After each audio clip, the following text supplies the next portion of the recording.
or the shoulders, he's only going to see red and get more confidence. Is he trying to rump a dope here, Sergio? What do you think he's thinking? Oh, he's hurt. He's out on his feet. They stopped the fight. Virgil. I mean, look, I'm here to fight the best. I don't care who it is. It can be Boots next, it can be Spence next, it could be Crawford next, if he's still willing to do it.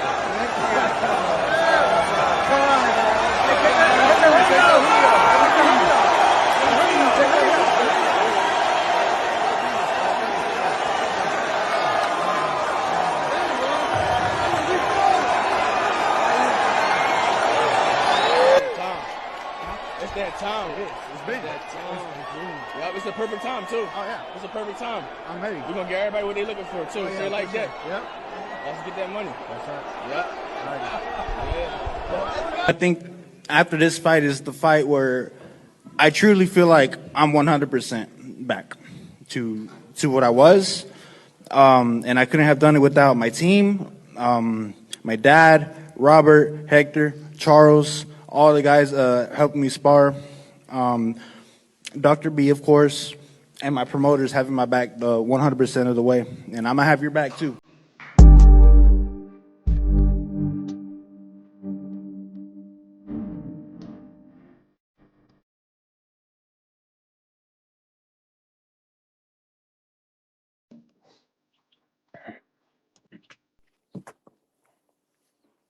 Yeah, I forgot the soundtrack was on the end of that. Fun. What's happening, y'all? B3 Pigs TV, we back again. All in a day's work, right? Man, y'all punch the like button, follow the page, help the page grow, help the channel grow. We definitely growing. Listen, we building, man. Yeah, we definitely building. What, 516 right now? 516 on YouTube. We got another, we on the road to 2,700 on TikTok, so we definitely building. And I'm about to move around. Right now, it's super cold in Virginia. It's nasty in Virginia right now, yo. Man, you would think we was in Michigan or somewhere, Minnesota somewhere, though, how cold it is. This ain't no joke. But shout out to the Sports Talk Network, the People's Network. We definitely working. Damn, I gotta remember that. Listen, we getting a lot of love and support. We growing day in and day out. We taking it one day at a time, right? Reach one, teach one. The topic of conversation, y'all. The topic of conversation for today is gonna be Golden Boy and Oscar De La Hoya. Y'all see it right there. Hit the Cash App. Support the grind. Support the growth. Support your brother. Listen, we on the Make a Million campaign. Listen, my community is gonna be able to say they made a millionaire. We just building. We building day in and day out to reach our goals. And listen, we selling hope, not dope. So that's something to stand behind, right? You know, letting the kids know that they definitely need to continue to read and write, develop their read, writing, and math skills, because man, it's a lot of crazy stuff going on right now. But let me get back to business, right? Golden Boy Promotions already on the hot seat. It looks like they on the hot seat right now. They need to provide Virgil Ortiz for the boost in this fight. That's just that simple. They need to make it work. I think it's some things behind the scenes that Golden Boy are looking to receive monetarily. They want a 60-40 split as far as the overall person's concerned. They want the lion's share over Matchroom, which would be Eddie Hearn and Boost Ennis. I mean, is Boost a bigger draw than Virgil?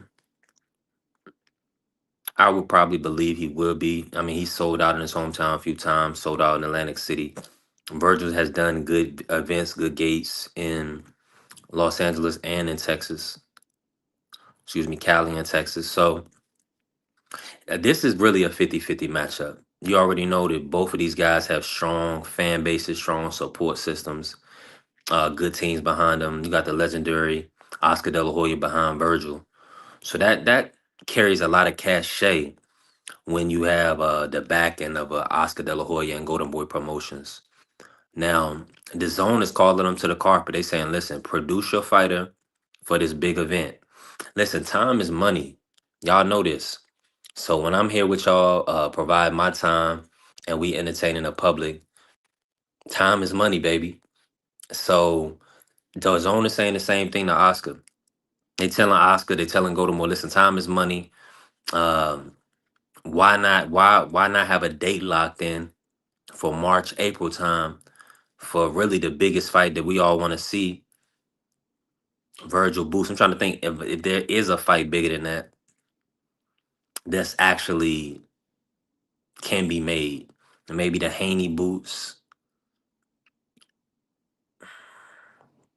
I like the Virgil Boots. I like the Virgil Boots. Now, man, listen, Oscar came out and he fired shots at the zone, told him, hey, we got Al Heyman on the line. They got PBC in the works. So now how true this is, I'm not sure. Now, Turkey has the Barrios Garcia fight. Barrios versus Ryan Garcia. That's a Turkey production. That's a Turkey event. So let's just put that out there right now. That's not a co-promotion. Now, Golden Boy and TGB are they staging the event in Las Vegas, but this is a Turkey card. Now, with that being said, the zone, they will, of course, and this is on the zone as well. It's a Turkey card, it's on the zone. Now, the zone also wanted to procure the rights to the Boots versus Virgil Ortiz. And they're not backing down from this matchup. They want this fight. They built this fight up. You know, they've paid Golden Boy and Matchroom millions of dollars to build up Boots, to build up Virgil Ortiz. And it's time. The same thing happened with the Ryan Garcia and Devin Haney fight. You know, the zone invested a lot with Matchroom and Devin Haney. And the zone invested a lot with Golden Boy and Ryan Garcia. So they want a return on their investment. And they want these guys to put the fight on. Now, to think and believe that Devin could have pulled out of the Ryan fight was blasphemy, and it was poor thinking to think that somebody that didn't get pulled out of the fight, right, was going to stop a pay-per-view event from taking place. That's just not how business works. Time is being spent, money is being spent to move personnel around, to move equipment around. You have marketing dollars to invest in different events in different markets. And listen, you paying for training camps. A lot of money is moving around for these big events to take place. So that's what it comes down to, man. Business. This is big business. It's not personal. It's business. Now, is the zone going to part way? Well, Dan Raphael reported. Shout out to Dan Raphael. The DAZN Golden Boy contractual agreement has ended. It's over. They said it ended 3 months ago. This was going to be the Raul Curiel versus Alexis Rocha was going to be a one-off fight. Now that fight is off. I believe they're still going through with the card. So I'm sure Manny Flores, Jorge Chavez rematch will be the main event. So still looking forward to that. I think that's later on today, actually. Yeah, that fight is later on today. So I'm gonna look out for that one. I definitely missed the Nikita Zoo, Michael Zarafa card. I was supposed to put those picks in with my brother Chan Ross, and I knew those early morning fights. I missed it. Yeah, I missed it completely. But make sure y'all tap in with the Chan Ross Pick'em League. Yeah, tap in. Now, we got other big news we'll discuss a little later on. Wilder and Usyk fighting in San Francisco City Center. The expectation is about 150,000 patrons to be there to kind of watch the event. So we're gonna see. I need to know y'all thoughts. Usyk Wilder. Wilder be back. You know, we seen him versus Tyrell Herndon. Got like a 7th round stoppage. You know, he was knocking the rest off. Alexander Usyk, he's the top heavyweight in the sport of boxing right now, and he's taking minimal punishment. Never been stopped. So hopefully the betting odds are halfway decent because Wilder has the power. Hopefully they have like some sparring footage or something drops or Usyk getting dropped or something. We need something to kind of push the you know what I'm saying, push this fight not to be such a lopsided bet, right? Because I think everybody would probably assume that Usyk was going to stop Wilder in this fight. So yeah, so we got to see. We definitely got to see. Hey, listen, if you're in the building, tap the like button, follow the channel, help the channel grow. Listen, if you have to give, give. Bless the cash app. We definitely growing. We building. Listen, check the resume, check the lives. We've been going on. We've been going hard, I believe, since April, May of last year. So our time is about to come. Listen, I'm waiting on that notification. I'm waiting on that YouTube notification, letting us know. Letting us know. Hopefully, they find the application. I don't know where they're pinned at. They're not trying to put pen to paper and lock us in. So we're gonna see. We're gonna kick the door down. We definitely gonna kick the door down, right? We definitely about to kick the door down. It's mandatory. Mm. Yup. We definitely gonna kick the door down. Outside of that, yeah, we want to see Virgil back in the ring, man. We want to see Virgil versus Boots. We want to see these guys lock it in for April time, man. I don't know why they wouldn't be back. I don't know why they wouldn't be back in April. I think that's the ideal. That's the ideal setup, really. Having them come back in April and put on a big event for us. Yeah, yeah, that's what I'm looking forward to. Let me see here. I was scouring X to see if there was any updates, but they're saying that the zone is not happy that this fight has not been locked in. They are concerned that Golden Boy is not going to be able to produce their fighter, Virgil Ortiz. Outside of that, man, Canelo is back. So we got a lot of news. Canelo is back. They announced his return. Canelo will be back September 2026. So I'm looking forward to that matchup. Shout out to Canelo. Canelito. He's back. He's getting some well rest, some adequate rest, some well needed rest. And he's gonna be back in Riyadh season. Yeah, he's gonna be back with Riyadh season in Saudi Arabia. In Saudi Arabia. So shout out to Canelo. Now, Raymond Mortai just had a birthday. Happy birthday to Raymond Mortai. His birthday was yesterday. Happy belated. Now he will be fighting Andy Cruz on January 24th.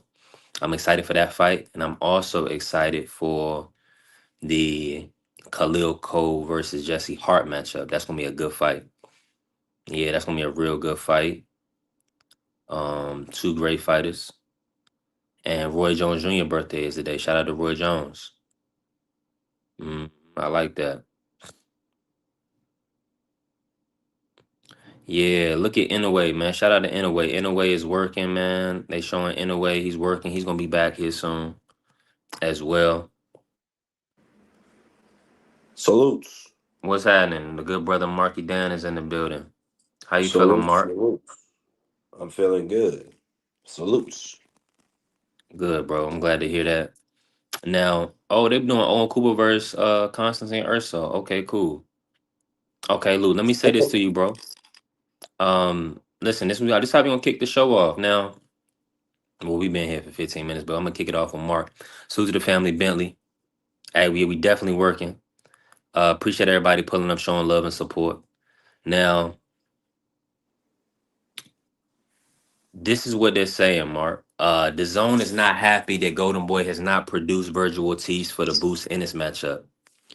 What's your thought? And then they also saying in reports that the zone's contractual agreement has ended with Golden Boy.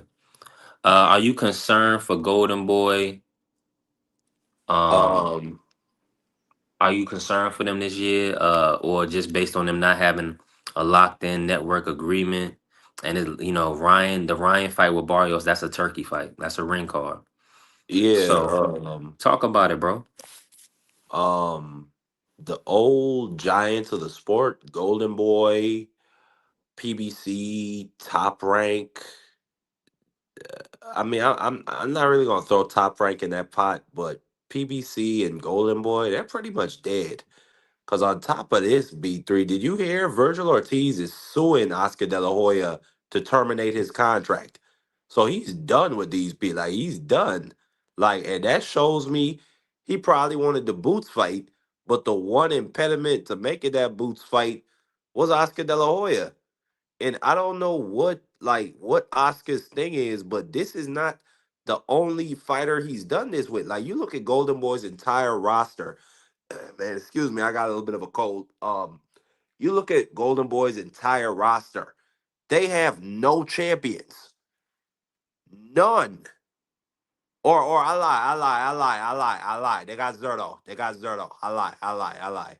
So they got one guy all the way up there at cruiserweight. And he ain't fighting nobody nobody cares about. Outside of that, you had Jaime Munguia, who they tried to present and promote like he was some type of superstar.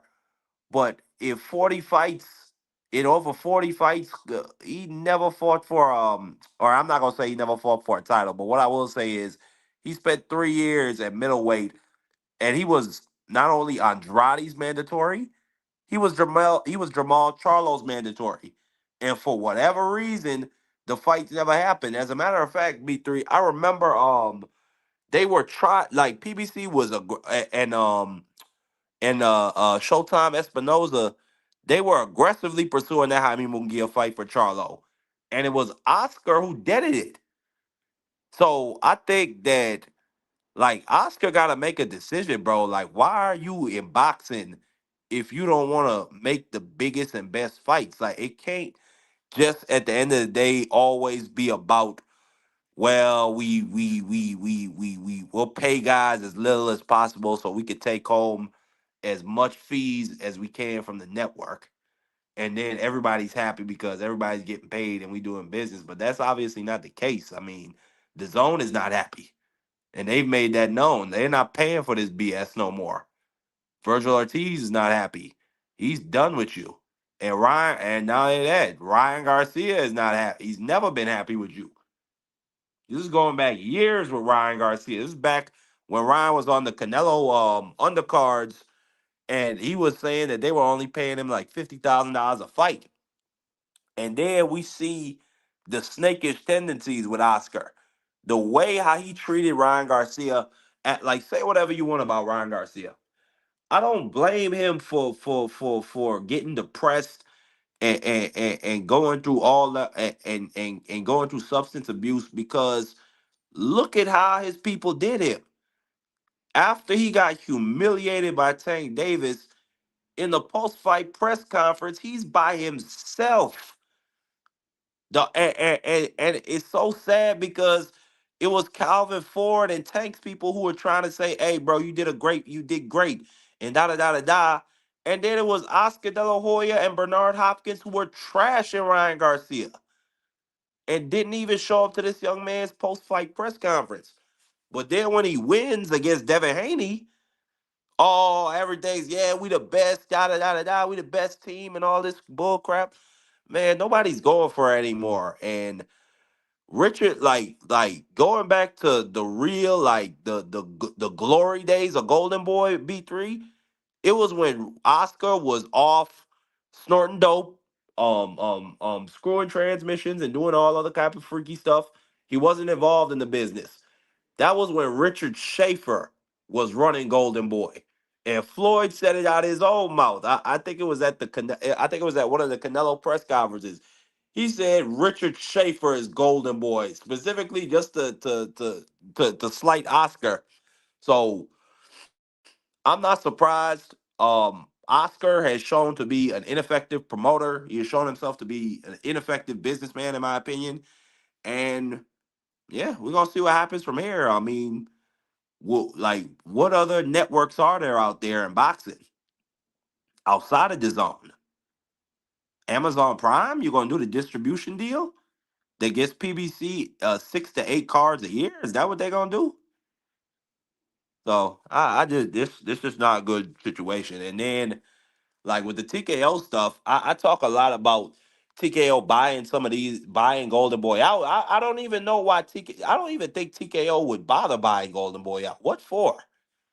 Like who do they really got that they would be interested in putting on they who do they got that they would be interested in making fight cards around? Nobody. The most you could probably get out of buying out a Golden Boy is some old classic fights. You know, that's really about it. Like, but yeah, I'm not surprised. Muggs, salute to the fame, Muggs. Yeah, it's probably a combination of both. Um, yeah, Marky broke that down very well. I got some breaking news I just wanted to mention really quick because it came across. Uh, Richardson Hitchens versus Oscar Duarte is going to be on the undercard of the Barrios versus Garcia, and that's going to be in Vegas. I ain't gonna lie to you. Now that's a fire. If that's the co-main or just on the card in general, that's a good fight. Talk to the people, Mark. What's your thoughts on the Hitchens versus Oscar Duarte? Good fight. Duarte, very strong fighter. Front foot heavy, brings a lot of pressure. I think Hitchens should be able to. I think his style should give him an advantage in this fight. Um, because Oscar Duarte is gonna have to cross an open field where they're gonna be where Richardson Hitchens is gonna be sending artillery and gunfire at him, and he's gonna have to cross that field to get his stuff off. And Hitchens is such a skilled operator; he knows how to move around that ring and punch at the same time and keep you at that distance where everything is really all in front of him. So I don't think Duarte should win, but at the same time, we seen against Limos, we seen that if you can cross that field and get into the pocket with Richardson Hitchens and clip him, them legs could go dummy. So I'm not ruling Duarte. I'm not counting Duarte out, but I see Hitchens doing what he's supposed to do in this fight. Yeah. So, what you do you feel like? And then there is going to be the IBF rehydration clause on this matchup because if it is for the full 140-pound title, like from your experience, what's more difficult? Is it going to be more difficult for Duarte with all that muscle to kind of make 140 and then have that 10-pound restriction? Or do you believe Africa having done it a few times, do you believe that will give him kind of the leg up in that matchup? I don't know. I really don't get too sucked into all that weight stuff. Like Des, I what's mean, happening? there was a point in time when we were doing same day weigh-ins for over 100 years, and no, and like so. I mean, Well, that was I probably don't under, I healthier. don't know how That the may have weights been like. healthier though, Mark. I mean, it might have been, but what I'm saying is, I don't know that it will affect Hitchens or that it will affect Duarte or that it won't affect them. I don't know. Salute to Coach Ellie putting up. Coach Eddie, how you feeling today, good sir? Yo, I'm good, brother. Hey, I kind of agree with what Marky's talking about, man. With the Duarte fight, man. You know what I'm saying? Because when he beat Kenny Sims, that showed me something, man. Because Kenny Sims is looked at as a good boxer, a good pugilist. You know what I mean? And he went out there and he upset the apple cart, so to speak, because I think he did it in his hometown, if I remember correctly.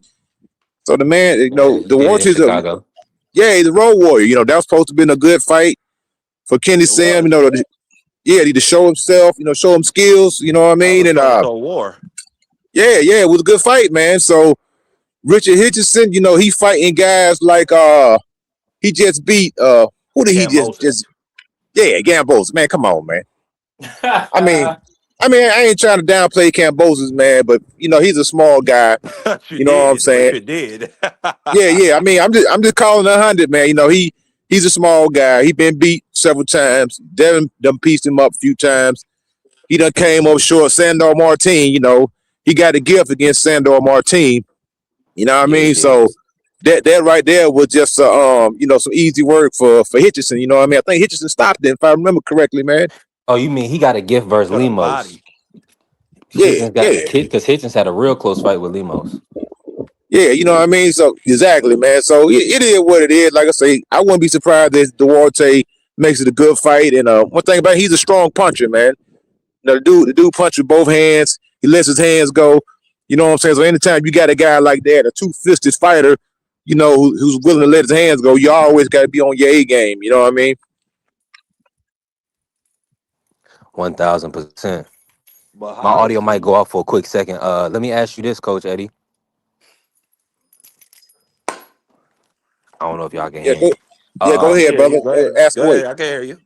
let me Coach Eddie, talk to us about this, right? So Golden Boy is at odds with the zone. They haven't produced Virgil Ortiz. Are you concerned about the future of Golden Boy? They don't have No, a not really, network man. deal. No, I'm not concerned about Golden Boy. One thing about Oscar De La Hoya, he gonna say one thing and do another thing. He gonna get in where he fit in.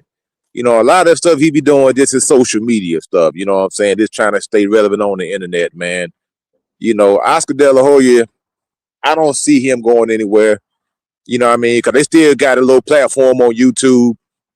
And he's like say Oscar De La Hoya, he's constantly contradicting himself, man. He talks about Eddie Hearns, he turned around and worked with Eddie Hearns. He talks about Turkey Al Sheik, and he turns around and work with the guy. You know what I'm saying? All them guys do that, man. They talk about each other and they turn around. Next thing you know, they doing business with each other, man. So I take that with a grain of salt, man. Now, as far as the zone, they are offering 12 pay-per-views per year. I think that's what they're offering their subscriber base. So they're looking to make the best matchups, you know, so they can put those fights on pay-per-view. And you know, Turkey owns a percentage of the Zone network. So they're looking to facilitate these fights so they can, you know, satisfy the subscription base. Because if they don't do that, then they're gonna be like, hey man, you promised us 12 pay-per-view fights, man. We didn't get them. So they're gonna cancel their membership. So yeah, they're looking to make the best fights, man. You know what I mean? Because that subscription is over $45 a month. That includes all the fights plus your pay-per-view. So yeah, the What zone are you definitely putting Yeah. pressure. They putting pressure on them to make the best fights, man. what you make of Virgil Ortiz coming out and suing and filing suit against Oscar De La Hoya, claiming breach of contract, interference with with prospective economic advantage, declaratory.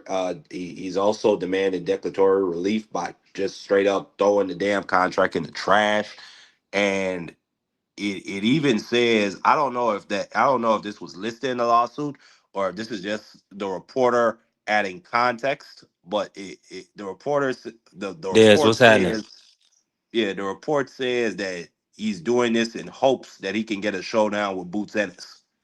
So what do you make of that? The fact that at least according to that suit, Oscar is the impediment in Virgil getting big fights such as a Boots.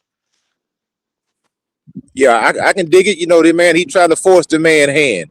Cause like right now, Boots out here looking bad right now in these streets, man. You know, his reputation is getting tarnished. You know, a lot of people saying he's a coward. He's ducking. He don't want to fight nobody. So that is, you know, hurting the man's brand and marketability, and it's also holding up the big payday. You know, that he's hoping to get from this Boots fight.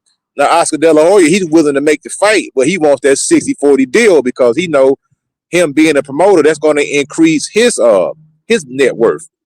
So I see Oscar De La Hoya really don't care about getting fights knocked off, man. You But know, if he he showed don't, but if he don't have, but he ain't got that type of leverage though, Coach Eddie. to my Cause Virgil. Boots, I'm talking about Oscar to ask for 60-40. Yeah, I feel you. Cause they sitting back. Boots is sitting back looking at the DAZN deal, saying DAZN gave y'all a deadline. Y'all need to make this fight by that deadline. I'm not taking 60-40. So you better come back with a better number. And if you don't, you got to talk to DAZN.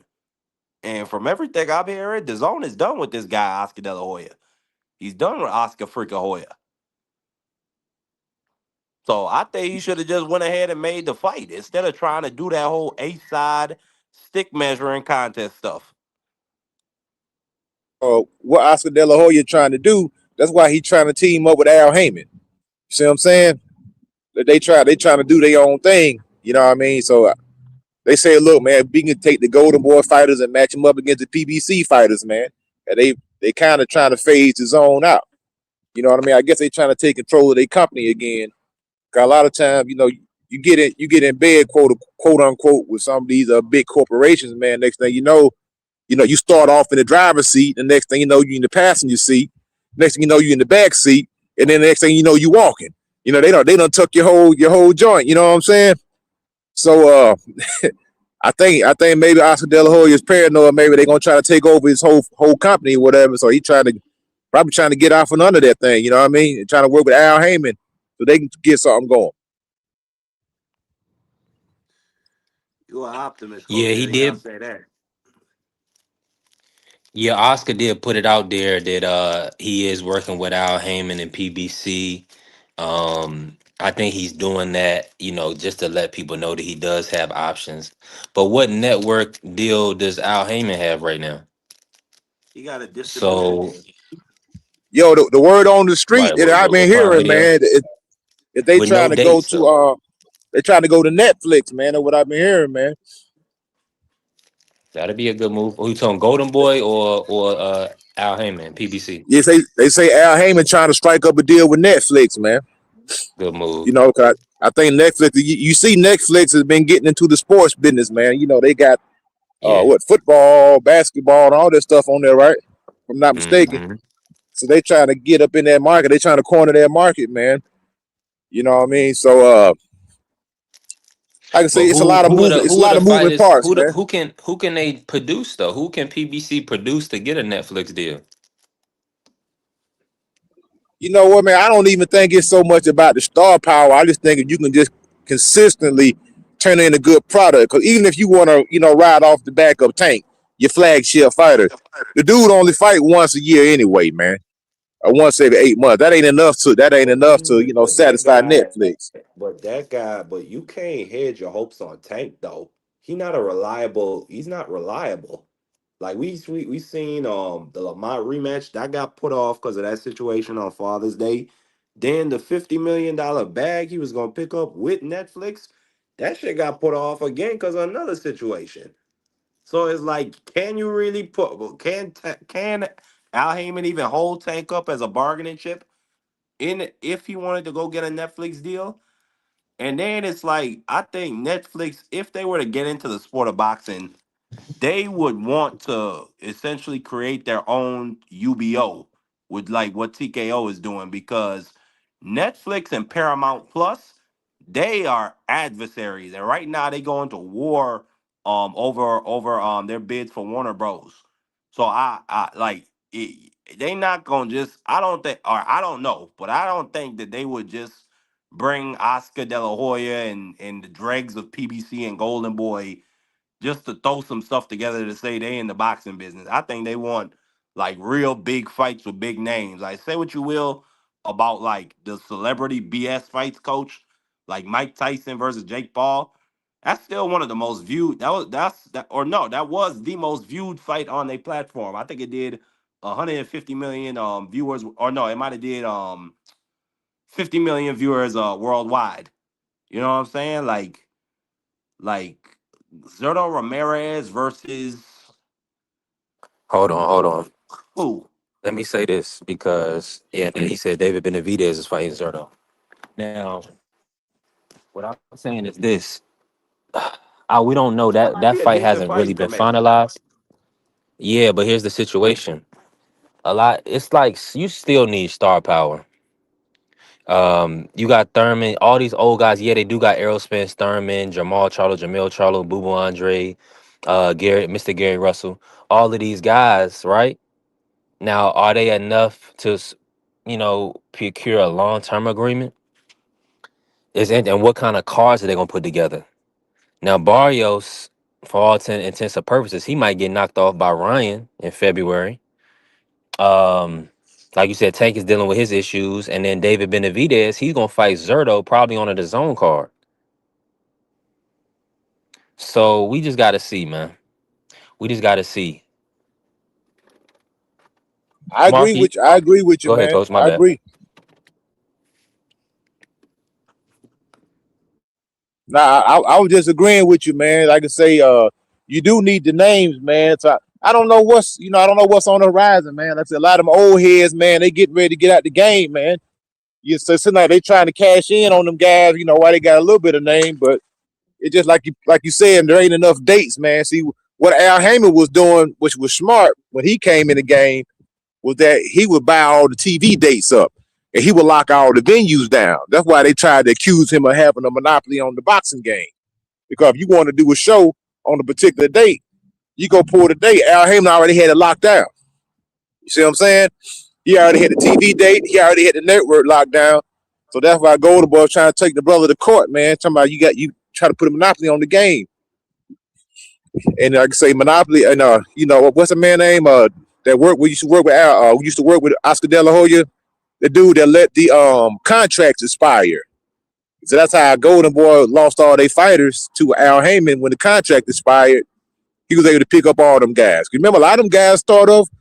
Al Heyman, almost his whole roster, 90% of the roster was the Golden Boy fighters, man. The Charlo, Deontay Wilder, AB, all them guys was on Golden Boy at first, man. Then Al Heyman came in the game, scooped all them guys up. So now you see all them guys, like I say, the PBC, they really ain't got no young stars, man. I mean, the best thing they got going right now is David Benavidez, man. If you really want to keep it 100. And of course, Tank, but like you said, like my man just said, Tank, he in and out the game. You know what I mean? He got 1 foot in, 1 foot out. So you really don't know what's happening with him. T Hill. Salute to the family. West Coast is awake. Pull up, T Hill. My audio about to Yo, go out. We got Free pulling up. free old. Yeah, and you cooking, Coach. What's going on, Free? How you feeling?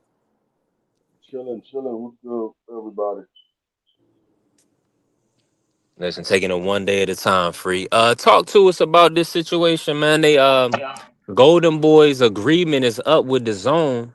It looks like they're having issues producing the Virgil Ortiz versus Boots, or well, Virgil Ortiz for the Boots fight. Are you concerned, or is there like a level of concern that Golden Boy and then Oscar coming out saying now he working with Al Heyman, and we already know all the history there. Do you believe that Oscar can survive in this climate without the zone? No. I mean, where is he gonna go?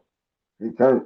And I mean, it gets bad before it gets better because it looks like Virgil has filed a lawsuit against Oscar to end his contract with Oscar as well. So it's gonna get bad before it gets better. Yeah, yeah, I'm seeing that No, as but well. I don't think he can survive without the zone because where's he going to put his fights on that? Is he going to do like pro box and go strictly to YouTube? Because he has put fights on YouTube, but that's pretty much what he will have to do because he's not going to be able to get a deal with Amazon. Um, and then Netflix, maybe he can strike a deal with Netflix because it seems like Netflix is looking to get into boxing full time.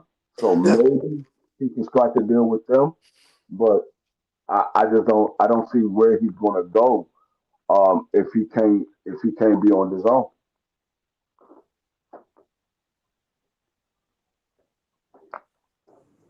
Yeah, I'm in agreement with you. It's looking shaky, unfortunately. It sounds good. Oscar has a good poker face, but when you don't have any backing or any network deal, um, it's not looking good. Now, it looks like Oscar is positioning himself to have Al Heyman kind of save him. I know he can produce a few fighters, right? He still has some fighters under contract, but does he have the big names? And now with Virgil, like outside of Ryan and Virgil, and I'm trying to think, Uh, Zerto, Kid Austin, those are his Kid, your four. Kid Austin. Hmm. Those are his four biggest name fighters. Yeah, I mean, yeah. you got Those are his 4 ticket sellers. yeah. I mean, you got Alexis Lawson fighting tonight, but nobody saw any promotions for that. and he didn't pull out the fight, so that fight is off now. Oh, that's what, I thought it was his opponent. It was Alexis. Yeah. Oh yeah, that's even worse. Hmm. Yeah. So Oscar, it's not looking good right now. Hey, look, D1, salute to the family, D1. Pull up if you can, D1. Listen, he said, love how the boxing gods shat on Oscar with Alexis pulling out. They're paying attention and don't take kindly to not making fights. FY, this Virgil thing can all be a PR stunt. Okay. We I going to don't see see. how. I don't see how because the zone is not playing with them. The zone is not playing no PR stunt game. I like what Coach Bernard Hackett said when we was on BVO. BVO asked him, "Oh, why is the zone threatening Oscar De La Hoya?" And Coach B said, "Nah, it's a promise. So they don't make this Boots fight, and it look like they're not gonna make this Boots Virgil fight because, like Free said, and like I said earlier, Virgil is done with Oscar. He's done. He's trying to get up out of there. So yeah, I mean, they I don't see how he gets back on the zone train. I mean, unless like what you said, that Benavidez Zerto fight, maybe that might have some juice on the bone. Maybe that might, you know what I'm saying, say the zone gods for a little bit to just back off and maybe consider giving them another year. But Let me I say don't this really see though. it. The way I don't really see it. Benavidez, the way David announced the fight in the ring leads me to believe that Zerto may be out of his contract with Golden Boy. Cause we never ever we don't never hear fighters do that with no poster, no opponent in the ring. So I thought that was so that may be a little telling right there. And then also, and we're gonna bring D1 in, but also at the end of the press conference against Lubin, Virgil said he 1,000% was in support of his team and Golden Boy. So now it's kind of a quick pivot. So that's what I'm saying. It's kind of a lot happening in a shorter period of time. And Virgil's not the type to bite the hand that feed him. Now, if it's business, if it's manager saying we got to move another direction, that's one thing. But Virgil's like a team player type of guy. D1, how audio coming through? Talk to us, D1. Yo, can you hear me? Yeah, we hear you. All right, bro. I'm gonna try to get through this without cursing. This shit Appreciate you, family. WWE, guys. Like everything you see out Yeah. in the public, like on Twitter, I take that with a grain of salt. I don't for one second believe Virgil's out of a contract with Golden Boy or none of this. None of it, bro. Mm. It seems just all kind of convenient and timely. It's like, bro, I just take it with a grain of salt. And I just love how, like my chat said, I love how the boxing gods shat on Oscar.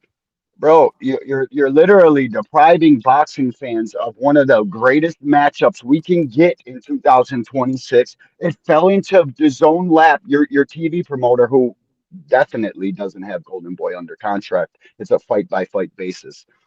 Yeah. Yeah, they don't take kindly to that. You're jipping boxing fans out of a great fight. That two early stoppages, we could have rolled right into that fight. Had a whole bunch of guys on the card. Big event for DAZN, Golden Boy, all parties involved, Matchroom, all of it.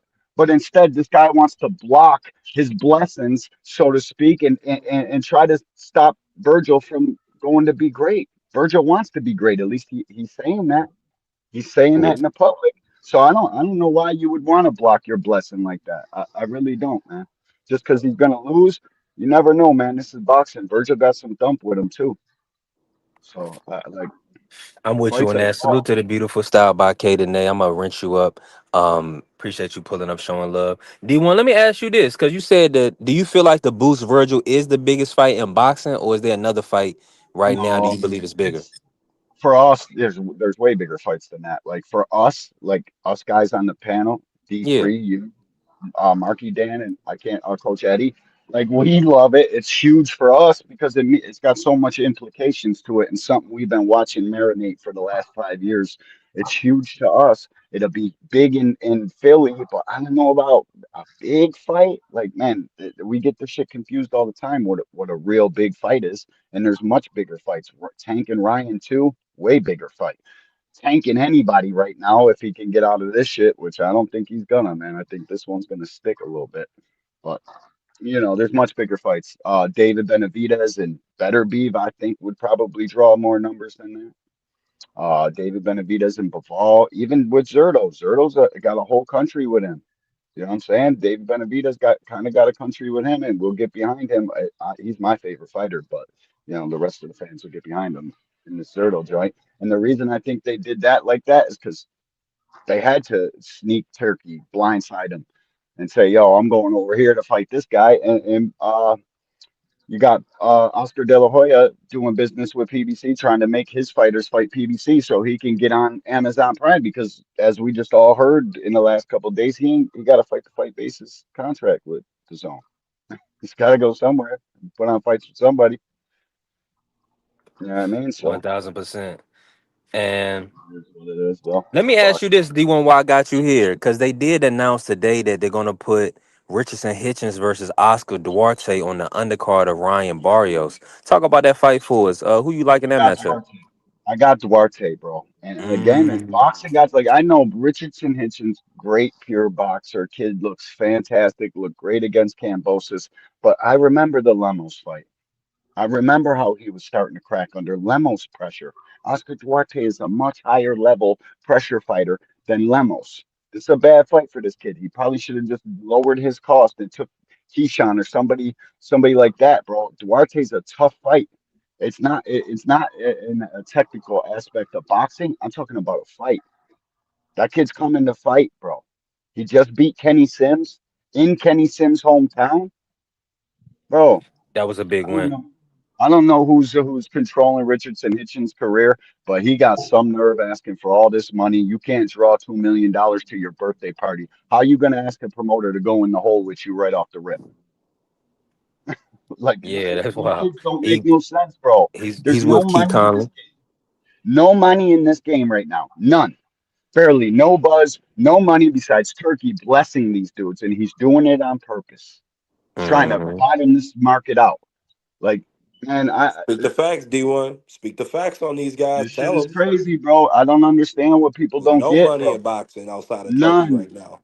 There's a couple guys that can draw some serious interest, but the casuals come and go with those guys. These guys got to do something. Keyshawn Davis might be the brightest light out of all of them. He's a bright He gets Abdullah pe- Mason he too. gets pe- he get, but Abdullah don't got the personality like Keyshawn. You gotta Great have point. that. Got to be That's the outgoing. it. And I think Abdullah got his own it factor in the ring, but outside of the ring, he's very like you know what I mean. He fumbles Chill. over his words.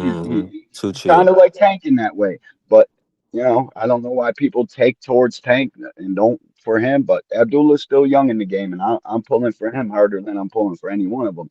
I love Abdullah Mason's character, the way he goes about this shit, what he's about as a man, his faith in the Lord, everything he's got going on. I like him, but the Yeah. casuals, I mean, you want somebody like Keyshawn yelling in the camera and shit. You know what I mean? Definitely. Doing all that And good stuff. And I think he could be the next face of boxing potentially. Boots can be it, but people don't like now, Boots. He's a to your Terrence. point about putting money in boxing, right? Paramount did come in and secure agreement with Zuffa. They're picking up the fighters that they can, right? They got Ryo. They're picking up a few other fighters, right? Two What's your fighters. thoughts on? Do you feel like Zuffa can possibly be a bigger player? With kind of in the Listen, future. What's your take? I've And been Paramount here. Plus. Yep, I've been here for 3.5 decades, hardcore since I was the age of 7. I don't barely follow football. The only team I watch is the Buffalo Bills and my son's football. I don't follow anything else but boxing, and I've been this way for 3.5 decades, bro. I've seen many players rise, many players fall. This Zuffa shit, timing is everything in boxing, man. And it Yeah. covers all bases, every aspect of the sport. Timing is everything. They're coming in at a time when these so-called superstars, they're literally the biggest ones about to get locked up, and the other guys want all this crazy money just to get in the ring to make the promoter get set back a couple million because nobody's paying for it. Nobody's invested in none of these other guys, and they're only fighting one time a year. When Dana gets a hold of these guys and makes them go out here fight tournament style and put programming behind them and put it onto national TV. Cut it out, bro. Where do you think people grow closer to boxing at? when they know the stories, when they can see the actual guy and get to know the guy that's throwing the punches, because the sweet science of boxing ain't never sold shit. Ain't never got no interest. Nobody cares about boxing. They care about the people throwing punches. That's it, bro. Zuffa got What's a better chance than any fucking body I've ever seen come in this. My bad for the F word. Anybody yeah. at any I time. was gonna. I don't like it because I want the fighters to get paid, but I'm gonna damn sure watch. I'm a junkie. I love boxing, bro. I'm gonna watch two Yeah. fleas Speak the fighting. facts to these If it, guys. Okay. you Now, understand? Speak the facts to these guys, D1. I've been hey, saying now this for D1 cooking. I months. appreciate him coming up here. We don't get him all the time, but this is D1 in rare form. Yeah, Now, bro, because the boxing has got me fucked up right now. It just got me sick, dude. These guys need to fight more for a cause that we can all make money. All parties involved can profit off of it and benefit from putting on an event with your name headlining on it. But instead, you want $2 million that you couldn't even draw that in if it was your funeral. Like I don't see any of these guys drawing this kind of money. Keyshawn, maybe that's it. Shakur, maybe that's it. And the kind of money Shakur wants, he can't do this neither, bro. It's crazy, now, bro.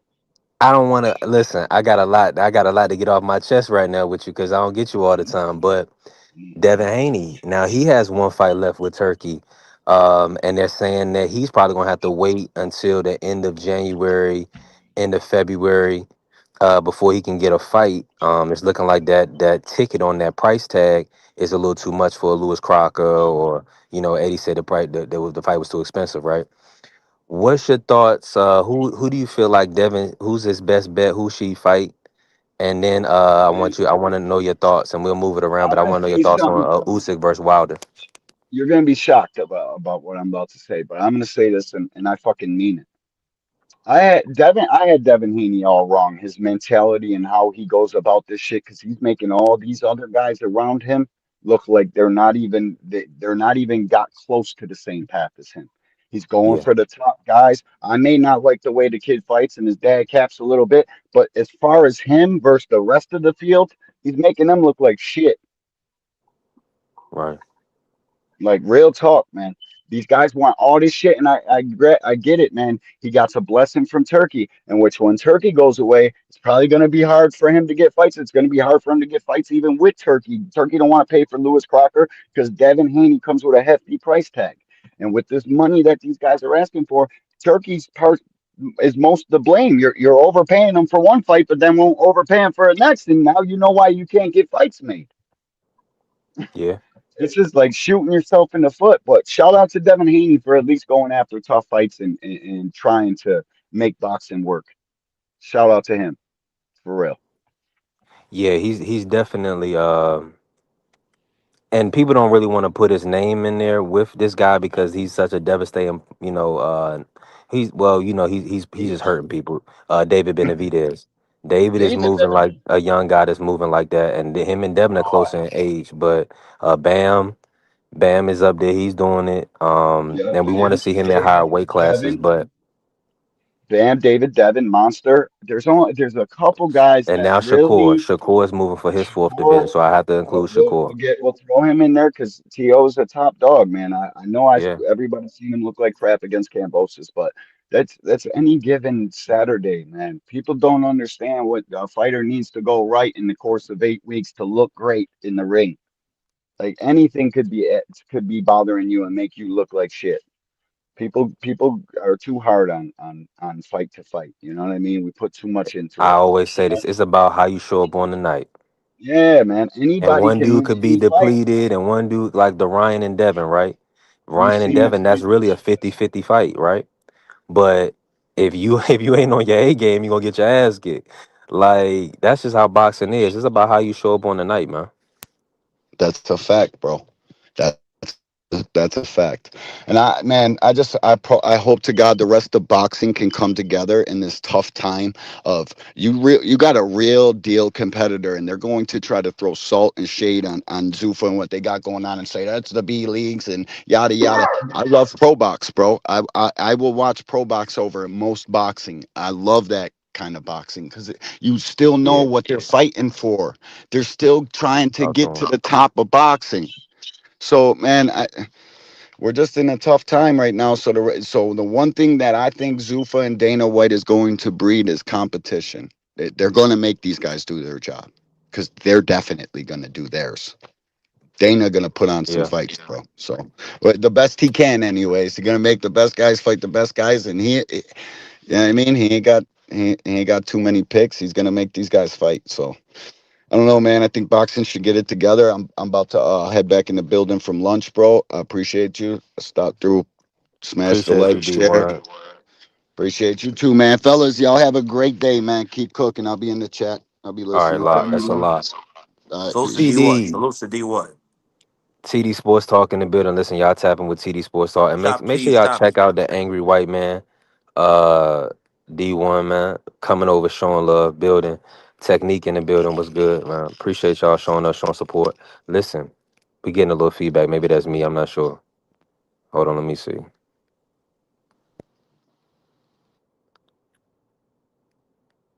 All right, I think we good, right? We about to cook with it. We about to keep cooking. T Hill, pull up, man. What's happening? The West Coast is awake. We got BVO in the building, Cleveland in the building. Let me say this. Shout out to TD, real supporter, man. Pick up TD from the Bronx, man. Pick up our guy TD. Hell of a guy. Now, we've been talking about this, and this is really BVO's I'm almost in belief that BVO gets a check from Golden Boy, but I don't want to put my brother out like this. But this is his team. Virgil Ortiz is one of his flagship fighters. So we really got to hear what you have to say about all of the allegations. Virgil possibly suing Golden Boy, trying to get out of this agreement, and them also blocking the boost in this fight, which would be a great fight, potentially legend making fight for Virgil. Um, Talk to us, man. Can y'all hear me? Yeah, Uh, I salute to my man Puerto Rican Free. Salute to my man Marcus, man. But I just want to say this. I heard this from somebody that's inside the team. It's never been Virgil. We all know Virgil beats the life out of Boo Tennis. Boo Tennis is a 28-year-old prospect. Only thing we can't give him credit for is being a unified ring magazine champion. But as far as the big names, he hasn't had the opportunity to fight him. So Virgil tried to handle this behind the scenes. This is exclusive stuff, and it was told to Virgil that I'll take care of it. From whoever told him that they would take care of it. Virgil has been waiting for months. Virgil wants this fight. When Virgil made the fight, when they fought at Dickies Arena, it was planned for Boots to come in the ring. It was planned for them to talk trash, get some hype for the fight, and then they were supposed to be fighting either in March or July is what I was saying. It was either March or July. But for whatever reason, Oscar is playing games because Oscar wants to make in-house fights. Oscar wants to do fights where he get paid on both sides of the card, just like he did with Lubin. People don't know when he did that fight with Lubin, Lubin got a 2-fight deal. So it wasn't like he was negotiating against himself.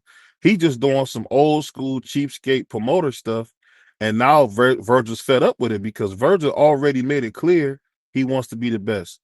The reason Virgil hasn't fought for titles is never been his. It's never been him.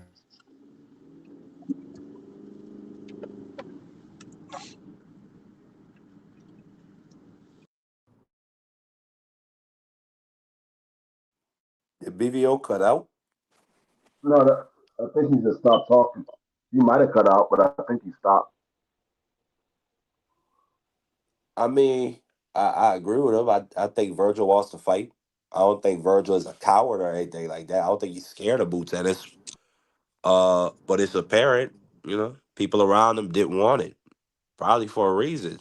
Because Boots will put hands and feet on him. I mean, you got to remember, it was Virgil's trainer who said, "Yo, we need 48 months to prepare for this fight." So maybe Oscar felt, let's give him another 12 months. I don't know, but Virgil is sick and tired, and he's done with the way Oscar do business.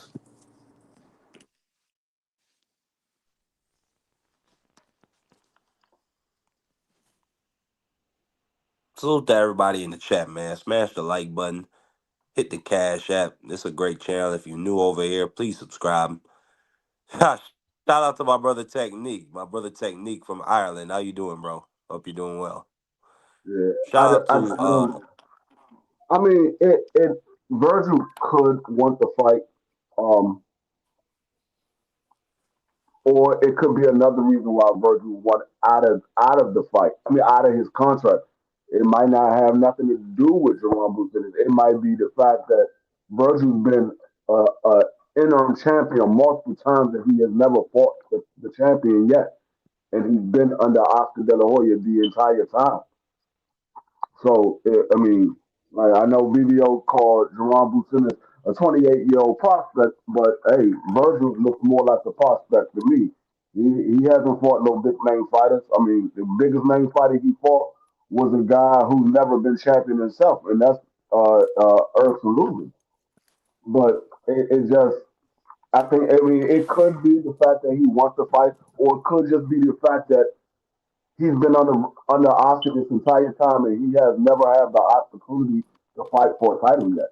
This man been, like I say, he's been the interim champion multiple times, and he has never fought the champion. So what are you really doing? What good are you if you're not giving me the championship fight? What I mean, I can. Virgil can do this with anybody. Any promoter can make him an interim champion or get him the opportunity to become an interim champion. He wants the opportunity to become a champion. You're not giving him the championship fight for whatever reason. I don't understand why he's not getting the championship fight, but for whatever reason, he's not getting the championship fight. And so he probably decided being a interim, a money machine instead of actually being out there and really making some money.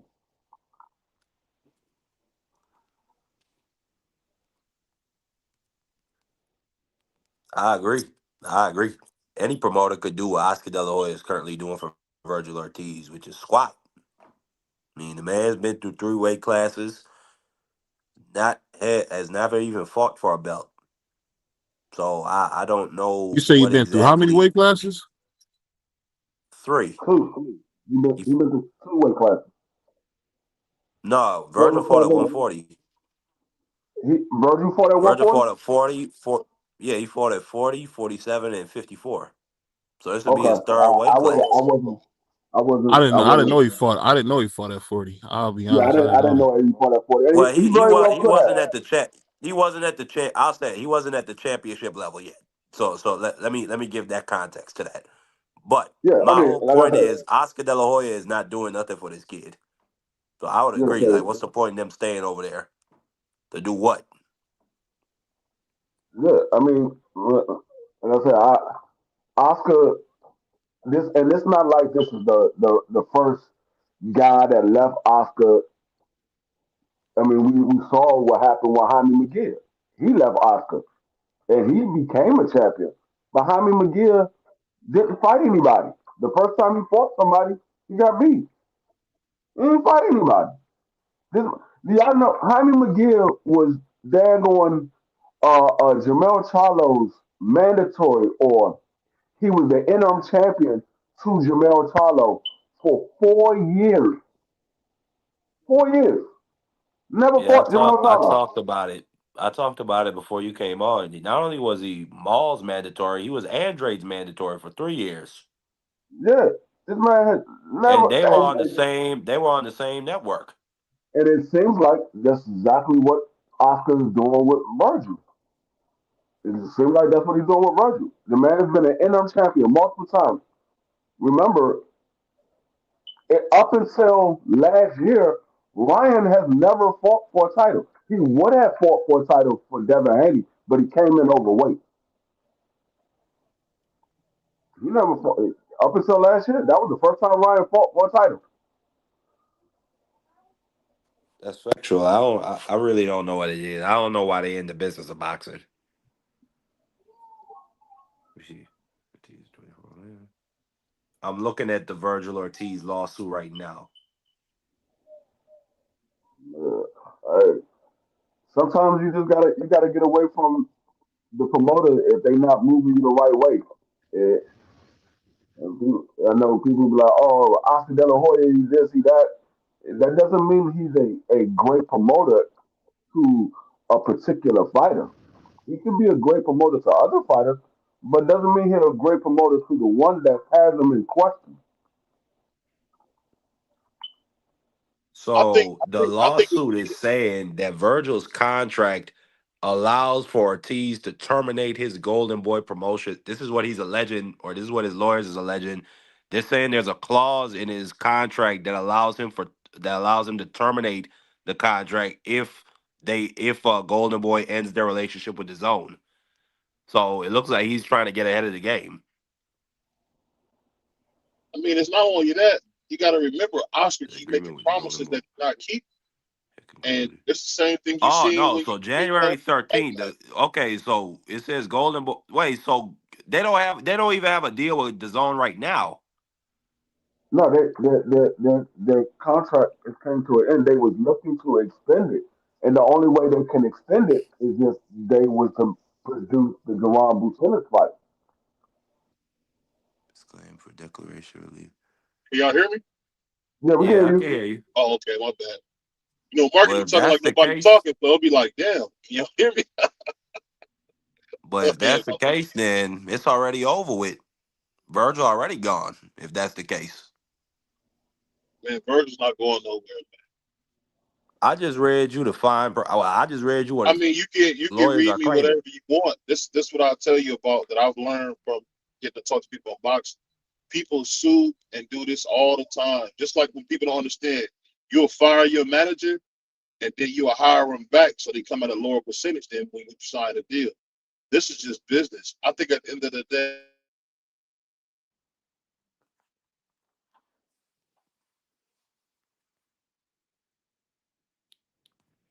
This man BVO keep cutting out.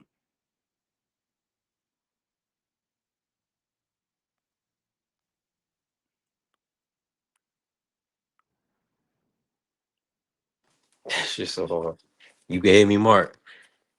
I can. I can. Yeah, man. Listen, shout out to the Sports Talk Network, the People's Network. Listen, we definitely working. BVO probably moving around, picking up some groceries. You never know. BVO, he's a family man. So, man, we appreciate our brother always showing up, showing love, supporting.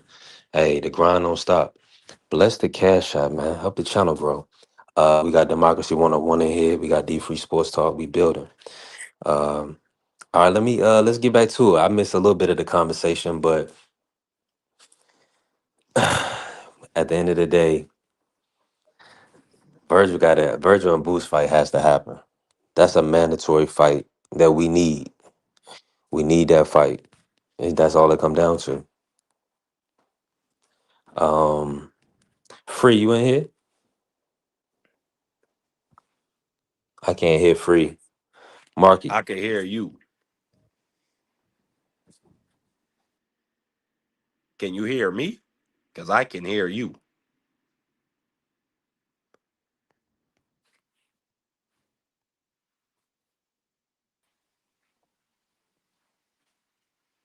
B3 picks. Hey, Leo. Hey, Leo. There you go. Hey, y'all know that. Y'all better know where that's from. Coming to America, where he was trying to say the shorty name.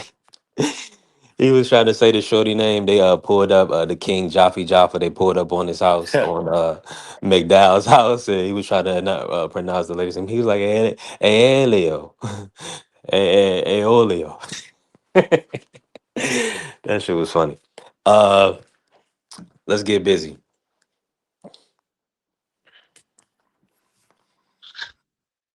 Audio check. Yeah, I don't know what's going on. I keep dropping off. But Salute. He moving around, man. I just Let me ask you this: go ahead. My bad. who you got in the Hitchens versus Duarte fight?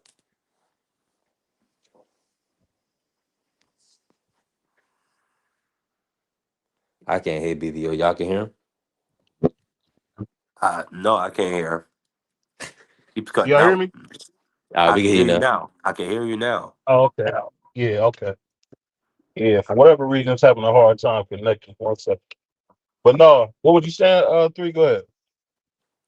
Hitchens and Duarte is going to be be on the Ryan versus Barrios undercard. What you think about that matchup? Another crap fight from Hitchens, man. It's gonna Mm, win that fight pretty easy. mm. That's the story of his career. And you know something funny I didn't think about, man. I was talking to Puerto Rican Free and Bernard and Dub last night on the show. And I didn't realize a lot of these dudes is missing their time because they playing games. I mean, everybody is not gonna be a star, but you're not gonna be a star waiting on niggas either. Like, you're just not. Like I feel like if Boots is as good as he said, if he couldn't get the Virgil fight, man, go fight Bakram. You know Bakram needed to fight at the time. Bakram about to fight Josh Kelly. He's gonna beat him to death. It's that simple. I don't say beat him to death as much because niggas be trying to swagger jack me all the time. So I don't say it as much, but man, Josh Kelly getting beat to death. He get in the ring with Bakram, dog. It's just not even a fight. I'm tired of these overmatched fights, bro. That's why we got Zuffa here now, because they keep giving niggas these overmatched fights. Man, nobody want to see that. It should be Gary Antoine and Hitchens should pay the money to have his opponent move out the way and they unify. That's they've done that before. Why can't we do it now? Y'all pay that dude whatever money he need for his time, and y'all unify. I don't understand why these dudes is like not fight each other. That's so stupid. Because I'm telling you, Gary Antoine and Hitchens would be a hell of a fight. Hitchens is like a poor man's Devin Haney, man. He really can box. And we'll see what happens with Antoine when he fight another boxer, because he struggled against Pullo. So who knows what'll happen in that case.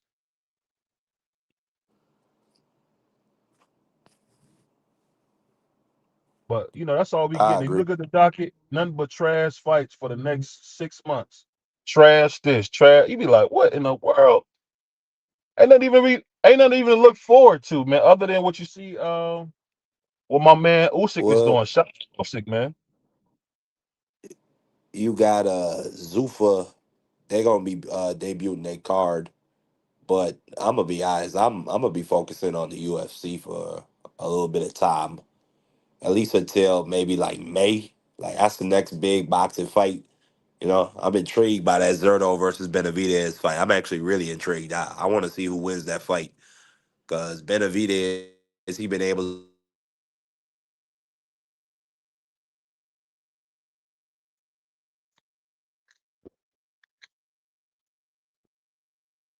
do. You good, Mark? You went out.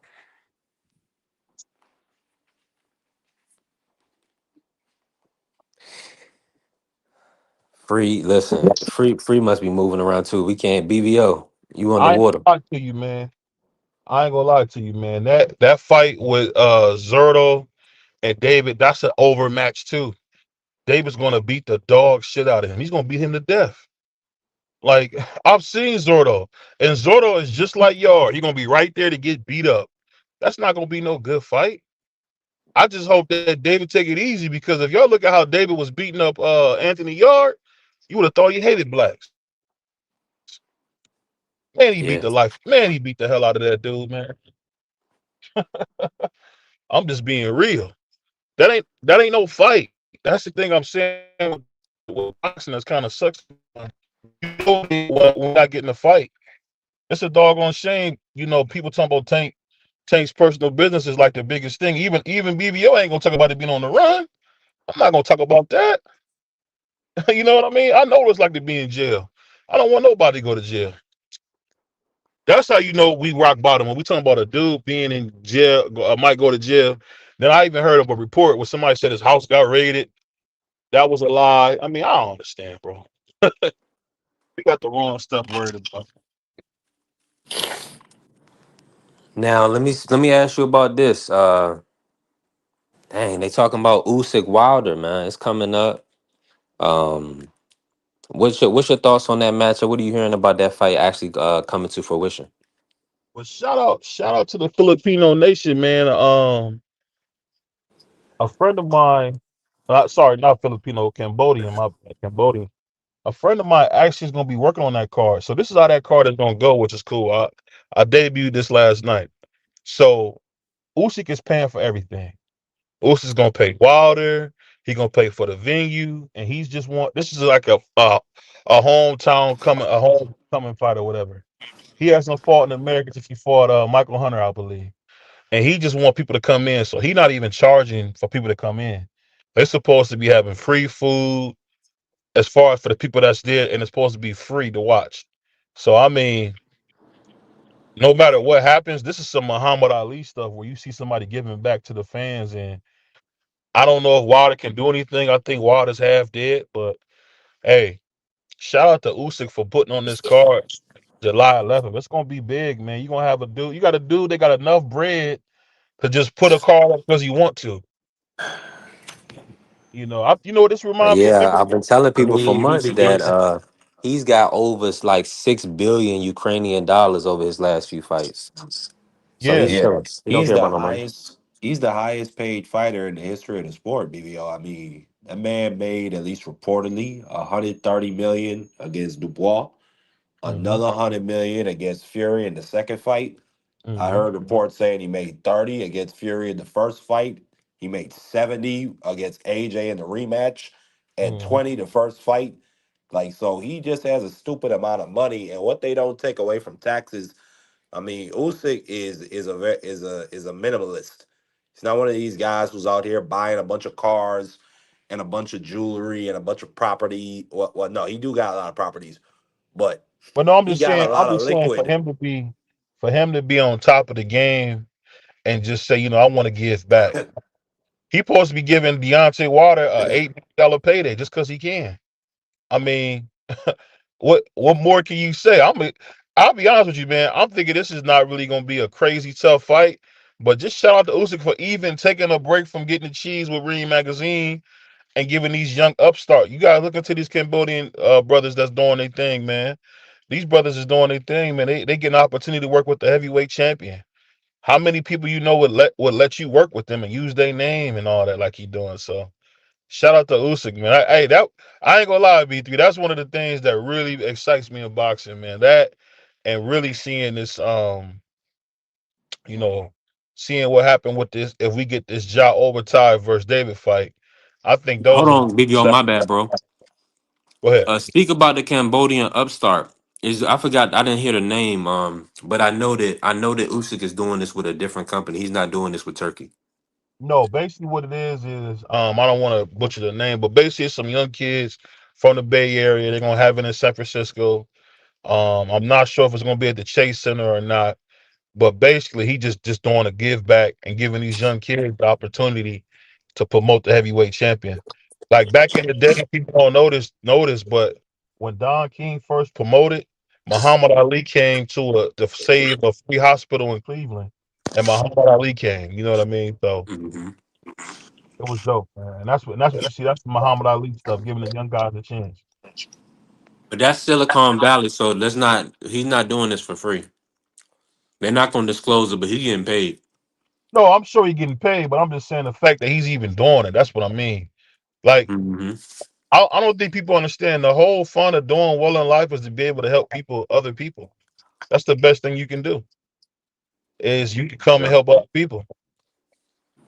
You know, There's a I fight for the homeless. There's a lot of homeless out there in San Francisco. man, it's a lot of homeless everywhere in California. Yeah, so that's going. So if you don't have to pay to get in, you can only imagine who's going to be pulling up. They're expecting 150,000. Hey, whatever they do, I just say this: I love boxing. We need something because I'm getting nervous about the heavyweight division now because Moses Tomo don't seem like he's right. That's one thing that's scaring me. It sounds like he got like some type of brain damage. Something like. Moses Atama. Yeah, I don't know if you realize how he see I watch a lot of heavyweight stuff and he's talking different. Mm, at a young age, he only like 22, right? 21, 22.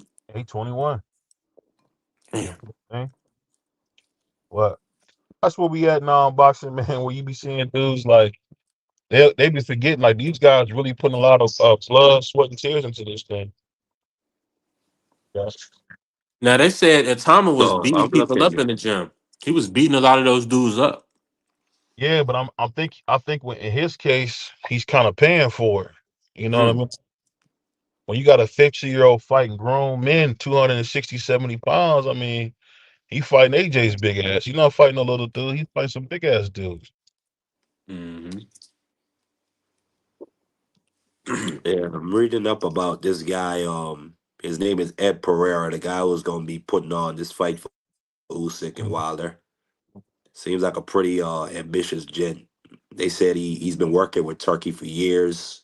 That he Mhm. was essentially the main driver behind the Madison, the Big Apple card, and how that came together. So you know, I'm excited. We got a new player in the sport of boxing. Hopefully, we're gonna see Oh, Usyk so and when it was Wilder. going to Man, be, so it was, so, and when it was going to be Devin main event, they was going to put him in Alcatraz, but then they decided to pivot. So now it's Usyk main event.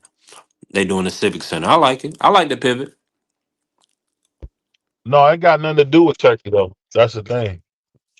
This is Turkey's homeboy. It's his homeboy, but what yeah, I'm but saying, this don't got nothing to do with Riyadh. This is his company. this is his This is his friend trying marketing something firm. good, trying to do his own thing. Yeah, Smart man. Okay, he's separate from that. I like He said, ambitious "Oh, he's not businessmen. separate from it. He just trying to get his own thing going. He's still working with them. Just like think of it as like Lou DiBella. So you know how Lou DiBella go out and do Right. it sometimes. 100%. But that don't mean Lou DiBella ain't top rank, or when he was PBC one PBC. I want to do a Hmm. show on this one day. Mad Chad. I think people gotta really understand Lou DiBella get a bad name. Lou DiBella was the only one that was trying to get Deontay Wilder a shot at at the undisputed crown. All Yeah. those dudes y'all work, all those dudes y'all showed love to, Shelly Finkel, Al Heyman, them niggas blocked Deontay from it. It was only Shelly, it was only Lou DiBella who tried to make that fight happen. Only Louis. They was I remember blocking. Wilder. I remember Wilder treated that nigga like he was that man like he was a piece of garbage. I don't know how you say that when you just see Lou DiBella with the Deontay Wilder and all his kids. You just be talking, bro. You just be talking, bro. You just be talking, bro. Lou DiBella is the one that almost that helped Deontay Wilder get 100 M's. When you seen Deontay Wilder be on that card with Turkey and them, Lou DiBella was a part of getting Deontay Wilder that payday, man. It might not have been Wilder, but I remember somebody specifically in Wilder's team, or it might have been at PBC, calling Lou DiBella a snake. It was I PBC remember that those called him a words. snake. You right now that you right about that. It's PBC because all it was a stupid feud over when Eddie Hearn got his deal with the zone. He didn't do what he said he was going to do, so Al and Shelly Finkel tried to block him, and it only cost Wilder a chance because he could have beat AJ back then. He could have beat him back then. I mean, can you imagine that fight if it would have been in Wembley? Think about it. We would have never even probably had the Tyson Fury fights. We would have seen AJ and Wilder fight 3 times.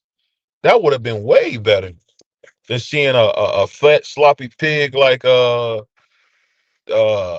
Tyson Fury do nothing but hold. Man, that you talk about Tyson Fury, the luckiest nigga on the planet. That bum nigga that got so many breaks. It's crazy. Now, he is about to come back. Who's a good opponent for Tyson Fury? Who you want to see him for? Who you want to see him match up with? What I'm hearing is probably gonna be against Fabio Worley, so he gonna probably be three or was it the 4-time champ?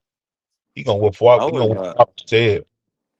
I wouldn't mind seeing the trilogy with Usyk. I thought Fury won the Oh, second fight. oh, I don't you a think. Fury fanatic though.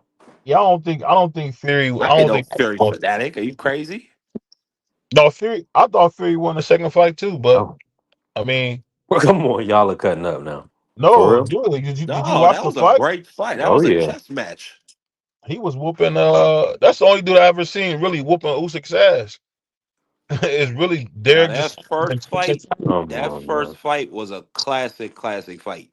Like that fight really showed me that Usyk is really one of them ones. He got the will like a Evander Holyfield or like a Ali, cause that 6'8", 280 pound white man was putting hands and feet on him for 3 to 8 rounds.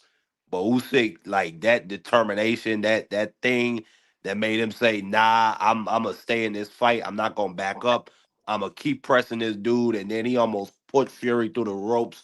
That was one of the craziest. I wish I had my reaction recorded, because when Fury was drunk and wobbling around the ring, I was losing my mind.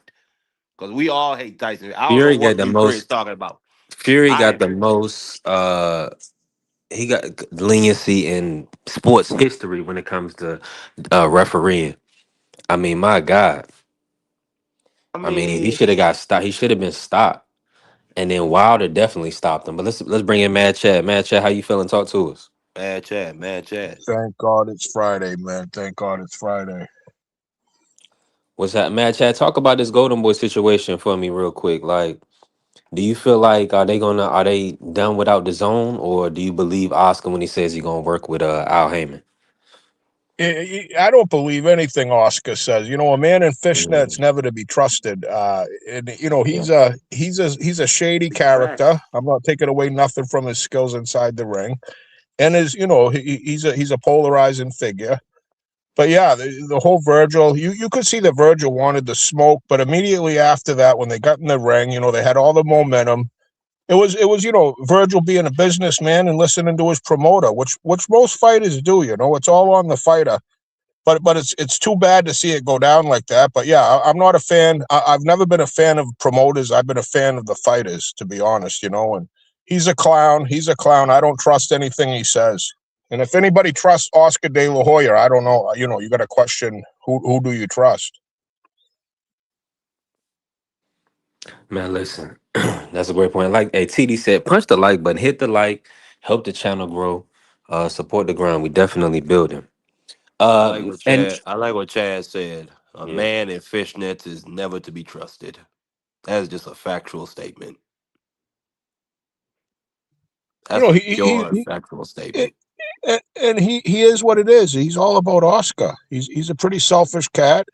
And even with the falling out with Canelo, you could say what you want, but all that money and you know that these promoters are always trying to get as much milk out of the cow as they can.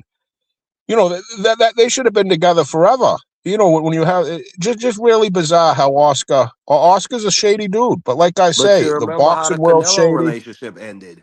Canelo The world's went out calling shady. him a thief and a Everybody's crook. shady. Brothers and sisters are fighting. Marriages falling apart. There's neighborhoods up. Everybody's fighting. Everybody's And shady. Everybody's cheating. Just check out the college basketball. They got like 37, 38 kids point shaving. All mid-major colleges. But it was 20 indictments, match. Had 20 just indictments this past that's the week. tip of the prize iceberg. fighter. They said the Talk to us. CBA, they said the Chinese Basketball Association, which is state owned by the Chinese government, they were influencing these young men to go and do this. I want to see if this stuff go to trial. I want to see all the facts, all the discovery. The Chinese are over here influencing our sports, man, Chad.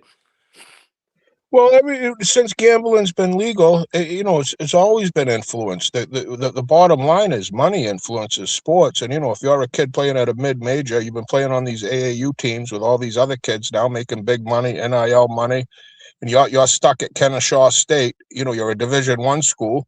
You don't have to throw the game. All you have to do is say, "Hey, all right, we'll be down by 4 points at half, okay?" And then I can. Then it goes on all the time in the NFL, NBA, Major League Baseball, hockey, horse racing. Any time there's a big purse, a big bag of fun tickets at the end of the event, you have to watch what's going on. People will cheat at Monopoly over No, fake money. When you think there's real I houses remember, and man, real Chad. boardwalk, I remember, man, Chad, when it was the Dallas Mavericks.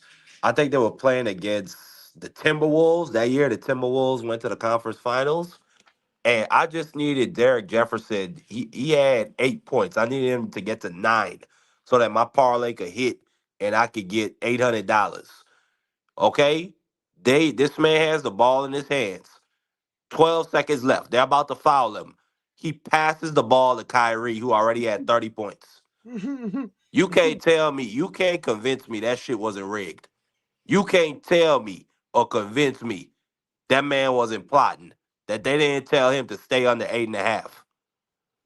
I mean, that was just heartbreaking. But I'm glad that they exposing these crooks, man, Chad. There'll be crooks tomorrow, crooks today, crooks tomorrow. Just got to keep an eye on them all, Well, we got to But fight yeah, back that's what. against them. But it's going to be what it is. It's out of my control, out of your control. All you can do is hope the bell rings. You get a good fight, and you might get a knockout and a good decision, whatever it is. With any sport, there's bad calls. But now with all this gambling, now you can just bet on all these prop bets. What round does he go down? Does the fight last 7 rounds? There's all these variables that an athlete or someone in on it doesn't have to actually throw the game. They can throw the prop bet, and there's so much money to be made with, all us degenerates. Everybody wants the money. But yeah, with back to Oscar, it's pitiful. It's truly pitiful for just the way that he kind of moves. He's entertaining. Don't get me wrong. A lot of that, whatever he has on there, the Throwback Thursday, whatever he says, but it is what it is. Yeah, not a fan of Oscar De La Hoya. I agree. He's a punk. But I don't trust Eddie all that much either. Fast Eddie, I think he's pretty shady too. I think he'd be a hell of a car salesman. I agree. I mean, Eddie Heard's already capitulated to TKO and Dana White. Like I remember 2-3 years ago, like Eddie Heard, any chance he could send a jab Dana White's way, he would do it. Now he's talking like Dana White is he talking like Dana White is Suge Knight. You know what I'm saying? Like you remember when Suge Knight was at his peak and niggas was jumping off of cliffs to get away from that guy. That's how he treating Dana White right now. Vanilla Ice was hanging off a cliff because of that guy. Jeez. Hey, my good brothers. Listen, this been a hell of a cook. Let me see what else is like there to talk about. Oh yeah, Matt Chad. The Wilder Usyk, right? What's your take on that fight? Do you feel like Wilder should be doing this matchup, or are you with it, or you not for it? Awful fight for Usyk. I'm a huge Usyk Smoke fan. is I in love here too. watching. Smoke. I can't hear Smoke at all. Hold on. Awful, awful, awful Smoke. It's an awful fight. I mean, it's good money and all, but I Chad, don't feel it. I don't think Usyk is challenging himself with this fight. I'm hoping for a big upset. There's nothing more than I'd like to see than Wilder land this straight right and just knock him out. But I can don't you hear even know me? what the odds are on the fight. Hey, can you hear me? Can you hear me? Yeah, Yeah, go ahead, yeah. Smoke. Happy Friday, brother. What's good? What's going on, Chad? All right, since you ain't got no more topics, you walk around the crib. No, You no, want no. I listen. No, we good. No, hold on. My bad. Because I was on my phone doing something else, see? and I messed up because I did bring you in. Listen, you in Uh-huh. here, we cooking. Now I gotta ask you about this Virgil Ortiz, Oscar De La Hoya. Um, Man, talk to me, man. Do you feel like it's we hear smoke and mirrors? Some people saying it ain't what it seemed, right? And then other people are saying that it's trouble in paradise, man. Do you believe that Golden Boy is in trouble with the zone? Are they in trouble right now? Yeah, Oh my charger. Yeah. yeah. I kind of feel like the Yeah. zone want something and they want to do something else. Right. But look like Scrooge McDuck and Huey McDuck real fast. Be truly honest with you. Like, one of the three that, the grandpa, remember, like he got, because Donald dropped him off. Yeah, it feel like that. I ain't gonna tell you no lie. Mm.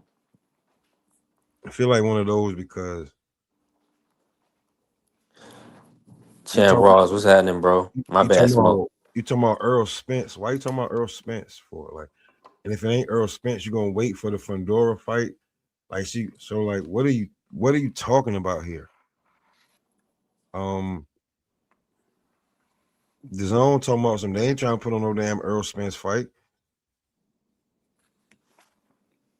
Now, what the report says and what we're hearing now is that Al Heyman is looking to work with Netflix. That's taken away from the zone, right? So Oscar, listen, okay, you can have fights with him over there on Netflix, but Mm-hmm. we want the fucking boots.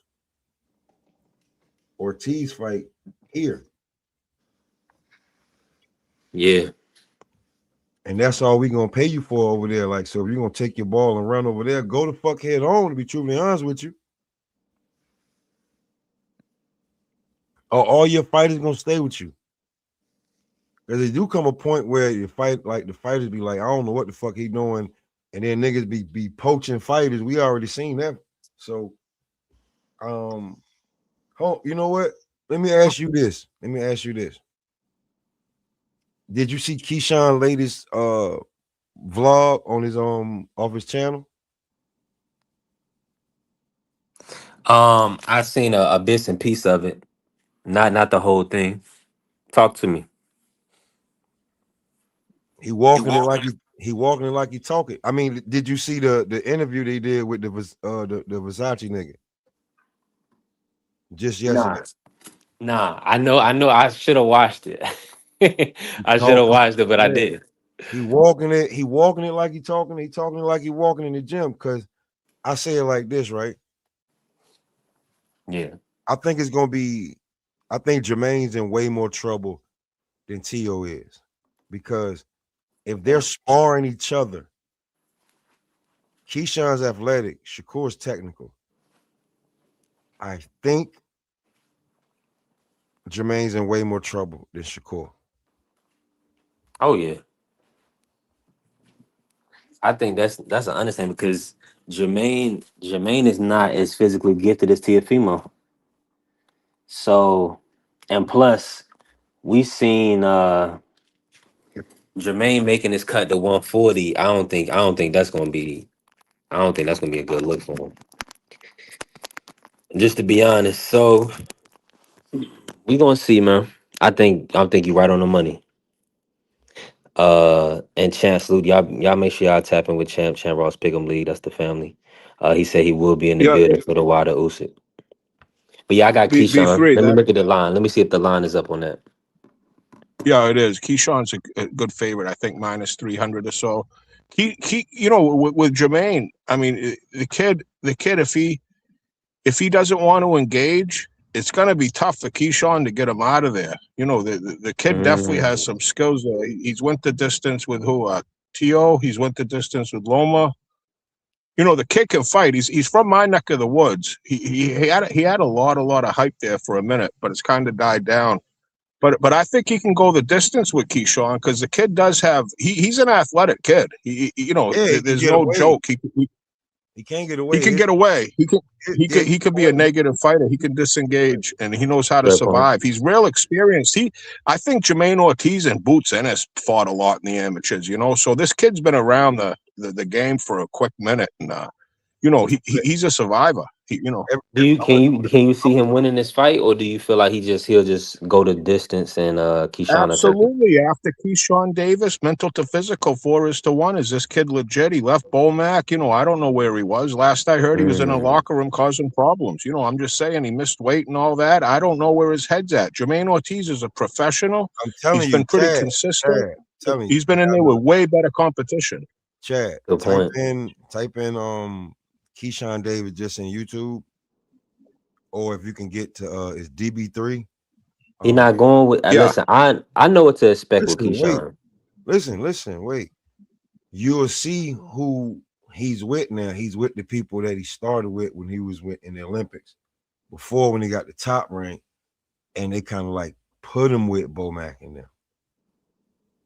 Great point. That's kind of like how you. Yeah, they did, and you kind of going backwards. I don't know if you can find a better trainer in the world than Bomac. You know, when he's on game, you want to listen to this guy. He's a scientist. He's an Einstein. He knows the X's and the O's. You know, I don't know if your hometown guy is as good as a trainer to get you prepared at this world class level as Bomac. We're gonna see, but it is what it is. Giving him a shot. He's giving him a shot. He's right there with Shakur. Like him and Shakur are basically trained. Listen to what I'm telling you.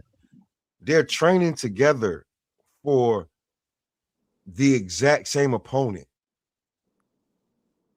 And I feel like if Shakur, nobody can get away more than Shakur. You're right there. I think that when it comes to Jermaine, he's never fought a stalker like Keyshawn. Like Keyshawn can stalk you at a great rate and not get hit and hit you. He's not Boots. I know amateurs are amateurs and all, but I know the guy's been in there with like world class fighters, you know, like Jermaine Ortiz has fought every kind of style, you know, and he's been in with better competition. I think it's a complete no brainer. Yes, he's come up on the short end of it all, but you know, he's You shown to taking the me that the 320, dude's Chad? definitely. What's that?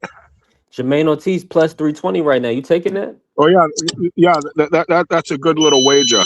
What is it to go the distance? Because I think the They don't fight's have it going the up right distance. now. I'll tell you that. Keyshawn minus 450, Jermaine Ortiz plus 320. Mm-hmm. Yeah, I think that's a live dog there. Just because what was Keyshawn's last performance? I think it was really, really impressive. His last fight that he had, where he came in, and then Baranchik. his homecoming into shit. And Baranchik, what a mess. I don't know what you could take away from the Baranchik kid. That I don't even know. I think he beat But no, Navarrete, no, which I don't know no. about. Listen, we know Baranchik has the awkward style. He was able to beat uh Navarrete, Which right? is awkward as hell. Which is Yeah, who definitely two a awkward styles. So you know discombobulating. that was an ugly fight. We didn't know if they were gonna give it to Baranchik, and they did give it to him, right? But I'll say this: Keyshawn is a top level fighter, and he's a young Was it champion. Baranchik or Lemos? Who he beat for the belt and then he defended He it one time? beat he beat Baranchik for the belt. He never defended it. He was supposed to fight De Los Santos. Sanso. Okay, so he beat. So it was Lomo. It was Lemos, then Baranchik. Baranchik, yeah. The Okay. Baranchik knockout, that was probably the best performance, but I mean, beating up Baranchik like he did, that was because you gotta understand, this is a guy that's fought for years in the sport of boxing, undefeated, never been stopped. B3 Hmm? already said you got to get rid of the old gunslingers, or they'll just stick But around. that's what I'm saying. We got to give him credit for that stoppage. You got That to was a give good him credit. stoppage. He stopped him. He didn't go the distance. He got him up. He retired. Yeah, He yeah. retired Baranchik. Mm-hmm. So when and I'm gonna tell you something. Did you see the picture of Shakur and Keyshawn flexing next to each other? Yeah, I did see that. What B3? What's what's up, bro?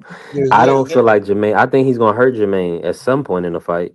That's my premise. I'm already knowing. Saying, bro. That's all I'm saying, bro. This might not. My whole thing is I'm agreement with Mad Chad though. As being a negative fighter, Jermaine Ortiz is one of the best in the sport of boxing. That's like that can't How even be many times argued. Jermaine been knocked out? How many Yeah, that's times what I'm he saying. been knocked Never. out? Yeah, that's what I'm saying. So he would be doing something. He would definitely be doing something, but how is he going to fight now?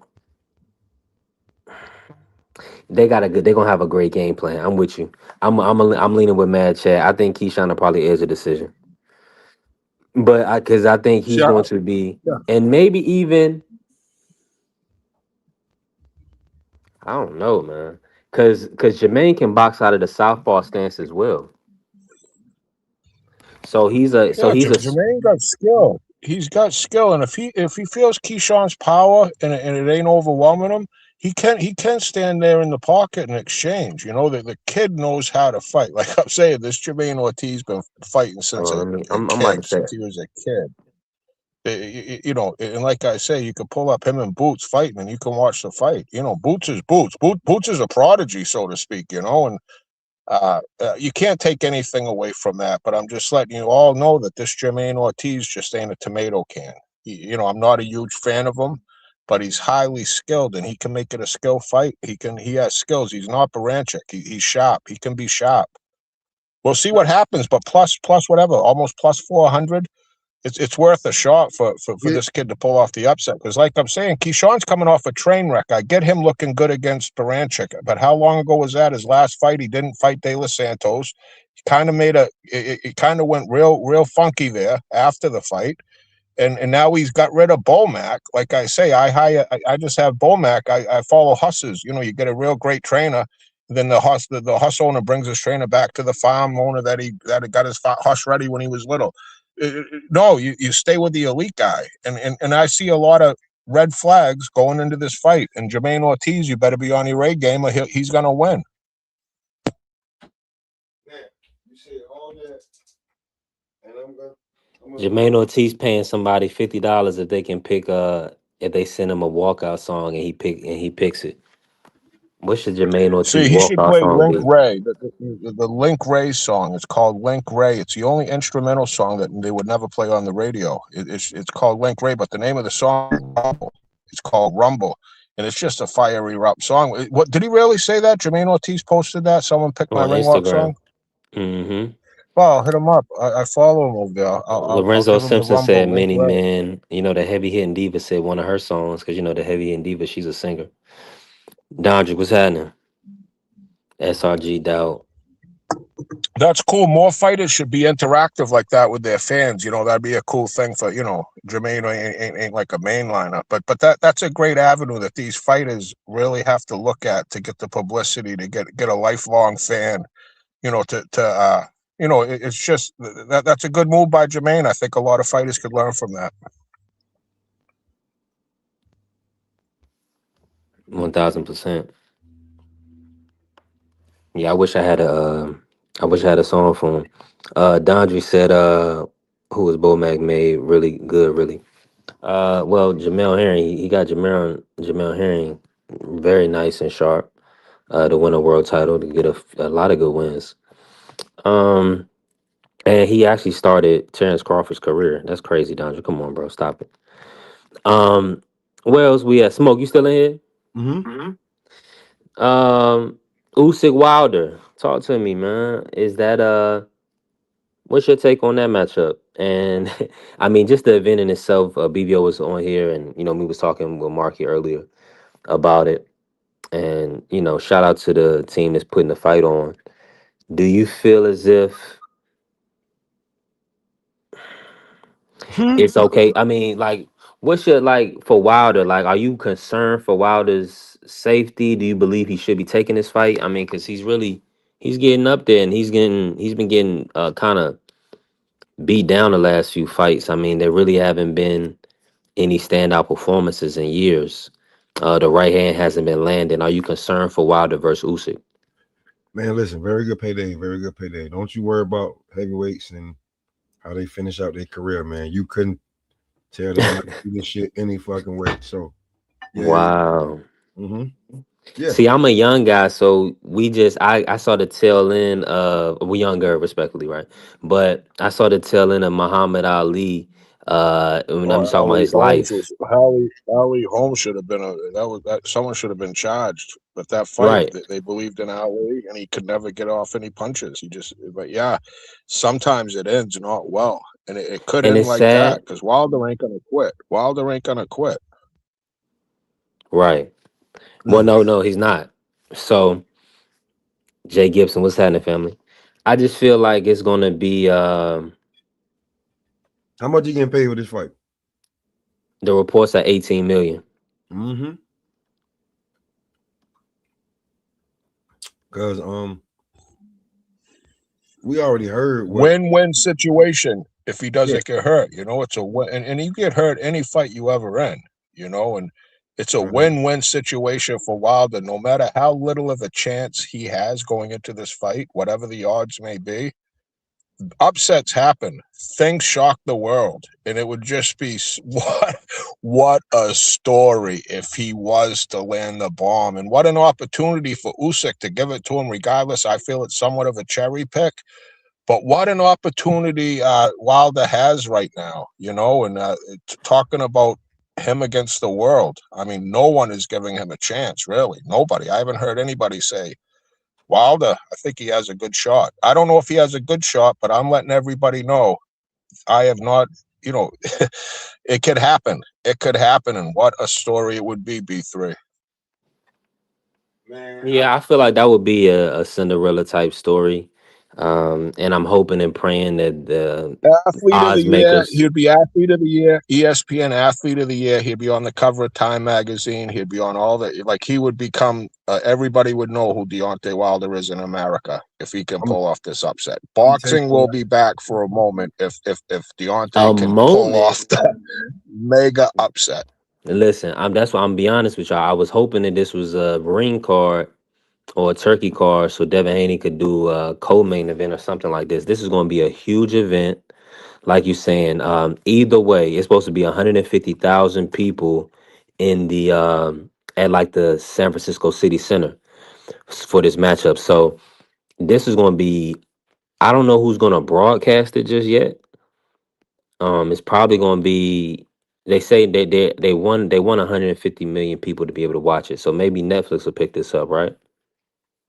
Netflix, and then but who gonna like the commentators? Probably be the PBC commentator. Yeah, that'd be fire. I take that. K Abdo bringing them in and Sean Porter. I'll take that. Yeah. The dude What's my that guy? What's my other guy's name? the white guy that be doing the wrestling with the voice that's crazy. You gonna want to have Mhm. because he be so he like the Jim Ross of boxing right now. I keep it a buck. Who's y'all favorite at calling boxing? Is it the PBC Mm, right mm-mm. now, or is it do y'all like Paulie with Pro Box and Chris, or do y'all like Nah, Sergio Mora and Chris Mannix, mm-mm. Tim Bradley? um I'm on mute. I'm on mute. I mute that. I can't listen to it. A lot of it is so like one way. I don't Mm. even really know who's broadcasting. I see their pictures, nobody but I from do the not zone. listen. Nobody from the zone. Don't listen to it. Nobody from the zone. Not one person from the zone. Because you be if you was watching the Sabril Dalton Smith fight, you would think that Sabril was about to get busy and was getting busy, and then all of a sudden he's laying on his damn back and can't get up. I ain't listening to you, motherfucker. And I think that once again, there's gambling involved. A lot of these degenerates, they're calling the fight, but yeah, they got money on it, and and they're Right. kind of like I hear a lot of local guys. They talk about NBA Finals, NFL, and I know they But got money on it. They're like, I'm like, yeah, yeah, Chad, come they got on, money bro. on it the opposite way though. They know who gonna fucking win. They lying to you so they can help make them make more money. It's all about the money, all about the money ever since the beginning of time.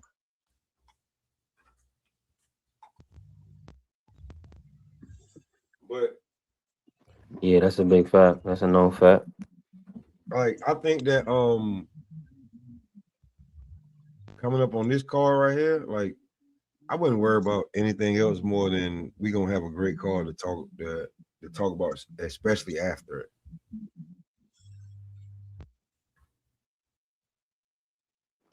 Yeah, they it's a I'm lot shocked at Tio.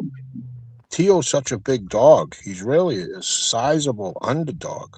no, it's not too bad. But It's like 255 right now. Hold on, let me look it up. Let me look it up again. I'm thinking, Well, that's 255. plus That ain't too 140. bad. I'm gonna be truly honest But with you. that's a good dog. Shakur's a standout. The fact that You think Tio it's is the underdog anyway is just showing you a totally different day and age. I'll be truly honest with you. okay? So explain that to me.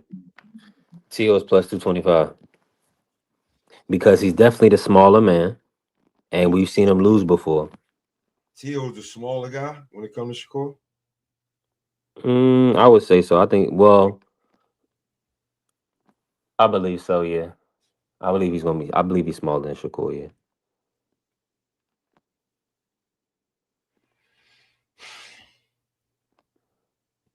Cool. Tio been fighting way tougher competition than Shakur. Has the better resume. Has the better accolades. Now let me say this. I'm in agreement with you. All that goes out to that, and that may work on somebody that's a first time champion or just coming on the scene. Shakur is a main event boxer, a decorated amateur Olympian, right? Silver medalist. So that's all well and good, but it's going to be little things that separate who wins this fight, right? I That's feel cool. like But who the fuck has he showcased that on that's on T.O.'s level? T.O.'s beating gold medalists. Since you want to use that, he's beat gold medalists. He's beat undisputed fighters. Hold And the on, hold on. So pros. we hold on, hold on. No. Let me finish. Okay. Let me just finish. Like you talk, and he's the lineal. He's the Okay. guy. So the Okay. fact that you just have Shakur 2.25 times better than him is fucking crazy. Now let me ask I you two. Let me agree, ask you two Smoke. questions. I agree. But Mad Chat, let me ask y'all these then. Have you seen Tiafimo lose? Yes. Okay.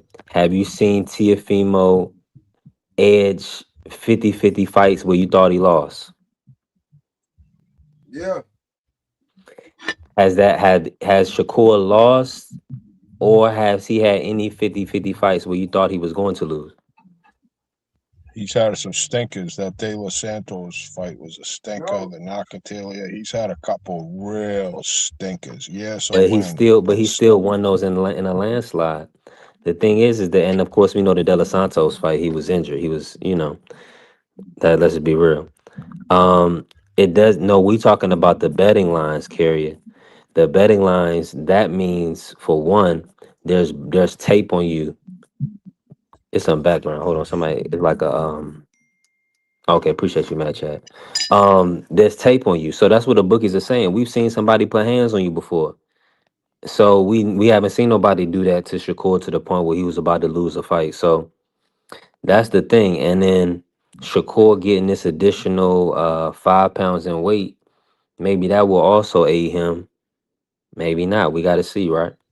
So But And I you like gotta how also look you at the fact too. They take go ahead, his Free. the fighting style. They look at yeah, Shakur as more of a defensive fighter who doesn't take a lot of chances, so he doesn't leave himself open. And they look at Tio, who takes a lot of chances and leaves himself open. So they look at the fighting style as well. No, I yeah. wasn't gonna say about that. This is what I'm gonna say. B3 think he's slick, right? Because we can excuse if Shakur hand was hurting or not, but we're not gonna excuse when Tio say that he shouldn't let that big ass white boy hit him in the damn chest that damn time, cause fuck the shit up.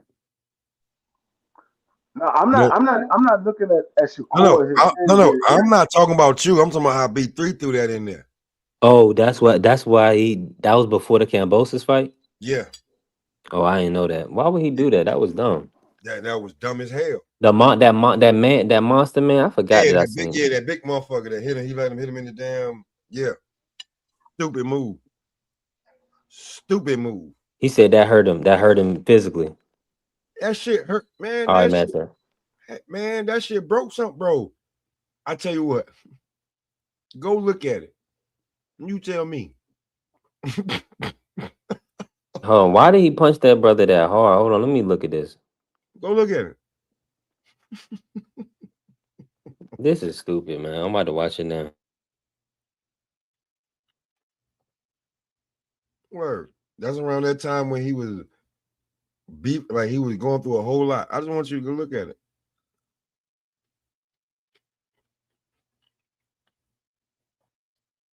Certain individuals can do shit to you, especially when you and you. Yeah, I want you to see it.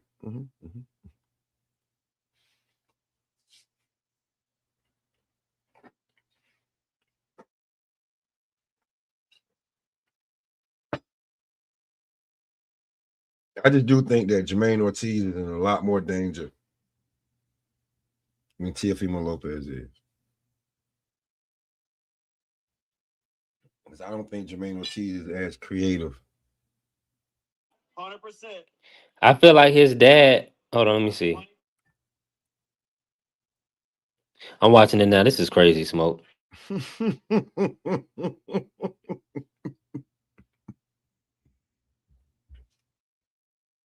Remember, that's when niggas was Who y'all doing talking about? them. Who y'all talking about?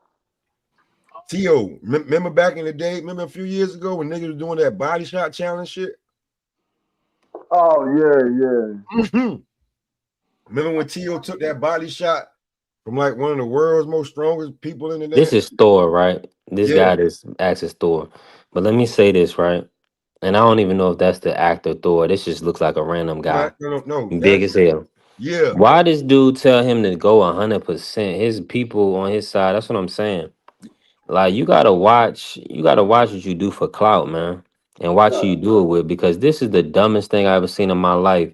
Why would you tell a 6'7" man to punch a little 5'6" guy as hard as he can in his stomach for clicks? Like on T.O. Daddy, You uh, have to T.O. Daddy is here egging it on.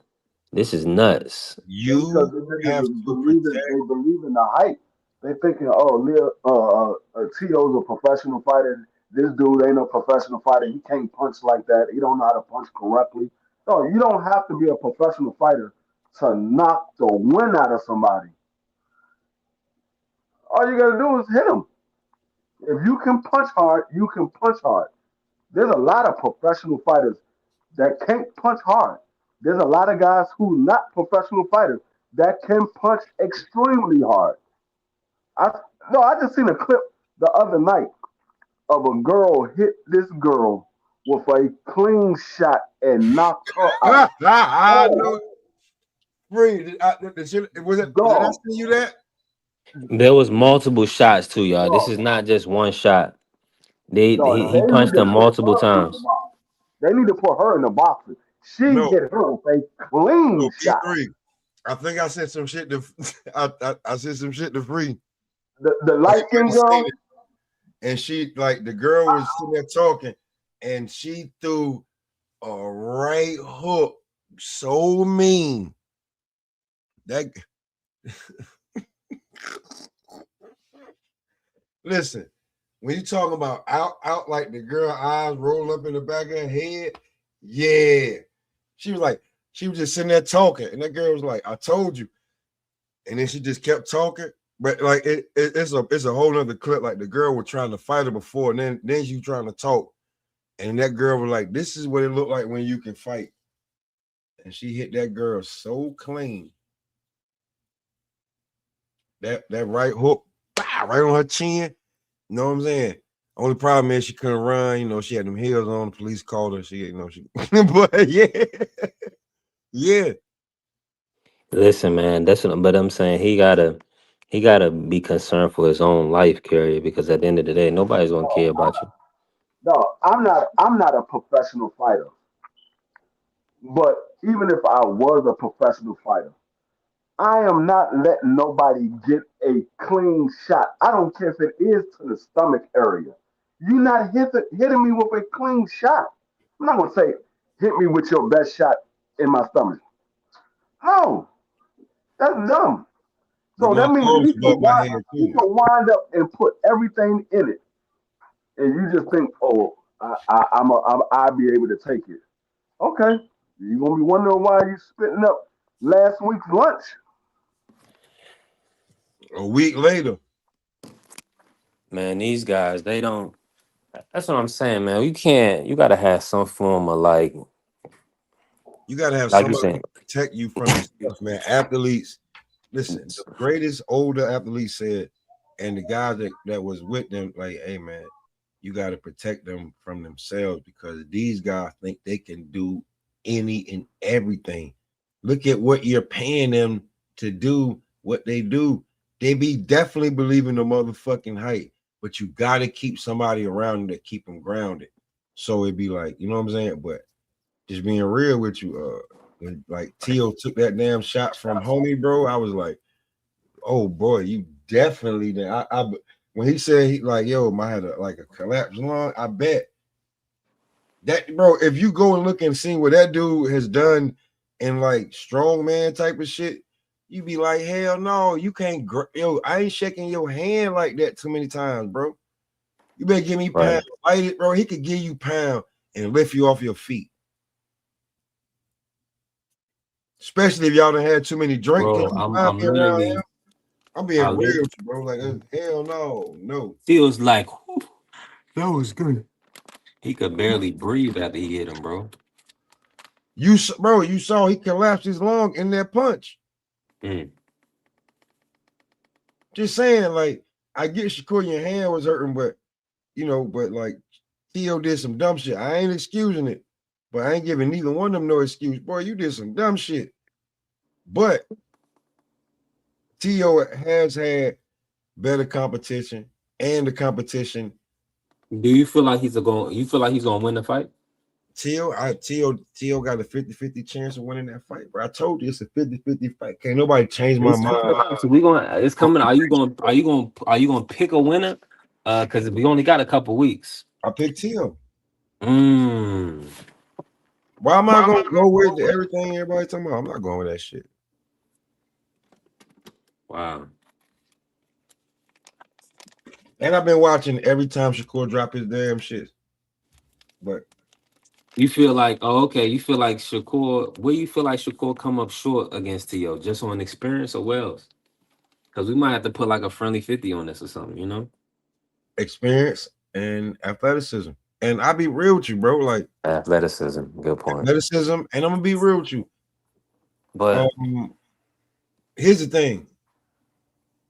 And when it comes down to patience is Shakur's greatest thing because he don't care about the outside of the shit. T.O.'s a showman. hey, Kerry, we already got our friendly 25 locked in. That's the only bet I've locked in on Shakur for this matchup. So I got to see how far I want to extend this. I trust Shakur. I trust Shakur way more than I trust Tiafimo to win this fight. So that's what I'm saying. I ain't gonna extend myself too far. We But still see, that gotta what get our monetization, baby. you talking about trusting some shit. Like gambling ain't trusting. That gambling is gambling. If it wasn't gambling, you wouldn't do it. But listen, you gotta trust. You gotta the thing. No, hold on. First and foremost, you gotta make sure you can cover it. Now, if you bet with FanDuel or DraftKings, you gotta put your money up to receive money. Dudes out here ass betting. A lot of people be out here ass betting and then they run away and hide. I can't go nowhere. If I So know something gonna happen, it's gonna be like that. I gotta make sure I can cover anything I put up. You know what I mean? Anything I say, I gotta cover it. Nah, facts. Hey, because after Terrence Crawford and Errol Spence, after that fight, man, so many people was looking for people on the internet. Right. People shutting their channels down, turning up. I heard people arguing, threatening each other over the internet, talking about where my money at. It was a lot of money, Coach Eddie. Them niggas bet a lot. Listen, I'm gonna tell you something. I'm gonna tell y'all something. Can I tell y'all, man? Earl Spence is his family from New York. And during this, when they was about him and Bud Crawford was in the fight, I was like the only Bud Crawford fan. And these guys like, man, I know his family, man. I work with his cousin, I work with cousin, uncle, did that and the third. Okay. So I bet somebody. In real life, I know him. After Bud beat Earl the way he did, he said, this is the funniest shit I've heard in my life. He said, you used my love for Earl against me. And I was like, what? Yo, that's funny. Yo. I said, bro, I told you, Earl fell out of a car, bounced around. Like, yo, he like But no, that's when you feel bad. Listen, I know the feeling, Smoke, because I did that to Tampa Tommy. Y'all know Tampa Tommy be coming on the show every now and again. Y'all know Tampa Tommy, Coach Tommy Fitness. Hit with the David Benavidez versus David Morrell. Because Tampa Tommy is Cuban, he fell in love with David Morrell. So I was like, I gotta get the friendly, you know what I'm saying? I think it was like Philly, I gotta get it from you. Like, you gonna take it.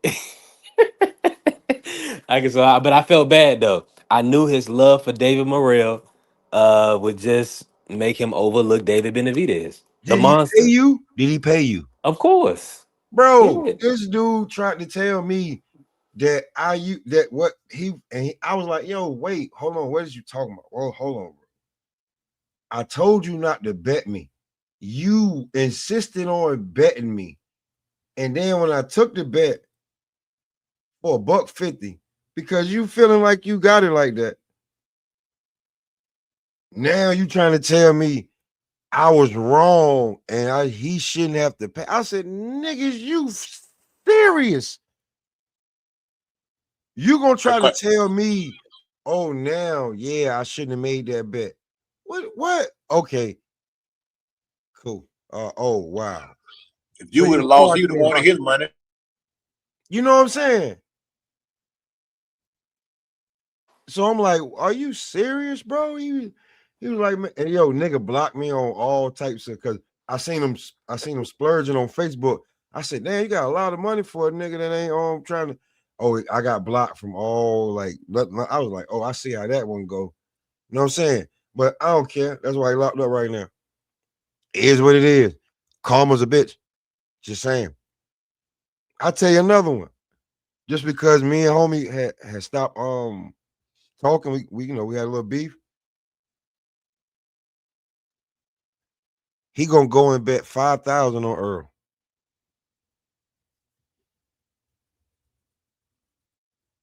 Hold Before on, what? listen, before the fight was over, he was just paying niggas cash already. Like round 4 or 5. He was just giving niggas money. You know it was over with. He knew it was over with. Then he calls me like, I don't know why I ain't listen to you. And I'm gonna tell you who lined them up too. I was like, yo, why you listen to him, not me? You let him gas you. Eric Kelly.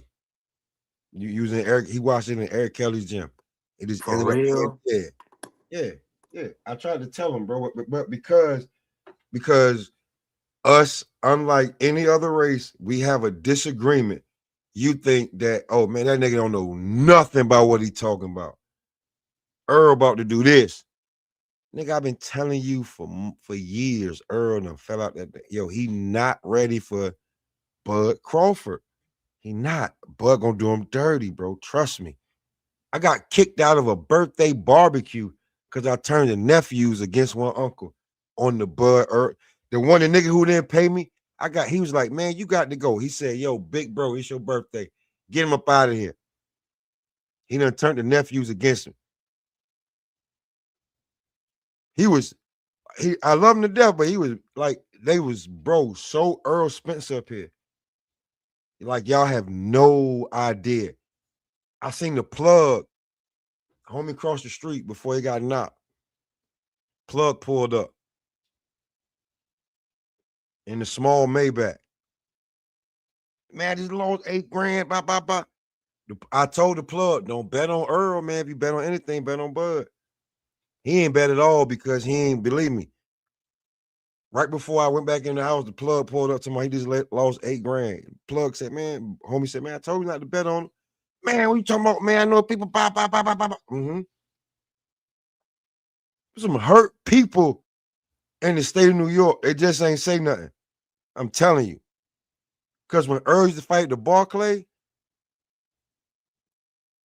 listen, I used to make a lot of money because everybody was gone. Everybody was at the Barclay when Earl fought, Tank fought, Sean Porter, Keith Thurman. It felt like home, but definitely every time Earl fought, they definitely was there. So they felt like, I'm telling you, man, they know his people's like that, man. I'm telling you, everybody was betting on Earl. Like, it was a barbershop I couldn't go to for like a month and a half. And when I walked in, they was like, what you doing here? I'm being truthfully honest with you.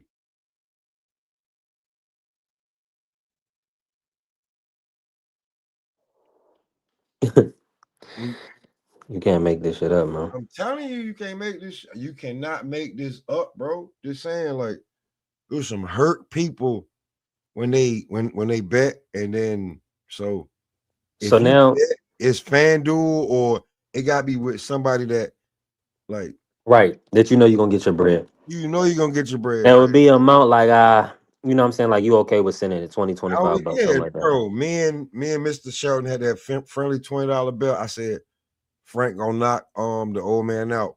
You Yeah. know how Mr. Shelton feel about Frank Martin. Mm-hmm. I got my $20. It's 20 Yeah. bucks. It's just a friendly bet. Like you feel how you I like I did the same thing you did. Like I know you don't like Frank, but Frank gonna do this. Just like let's transition. Brian Norman Jr. supposedly be going over there to Derrick James, right? Because how Frank Martin just looked. How you feel about that? I thought Frank Well, Martin was with somebody else. yeah, He Frank got Frank another Martin is trainer. with Buddy McGirt. Yeah. He's a Buddy Norman McGirt, Jr. right? he still feel like that's a little bit. That's a little bit of that gonna look like. No, well depend. Well, I'm gonna let Coach Ed go ahead, Coach. Nah, you right, man. I ain't got no problem with the. Like I say, these brothers, man, they get on the internet and they bet, man. That ain't no good. Because, like I said, if it been the other way around, the shoe been on the other foot, they gonna want their money. So I always say, man, I ain't no gambling man. But people call me all the time, ask me what I think. I tell them they be making money. You know what I'm saying? I just don't bet, man.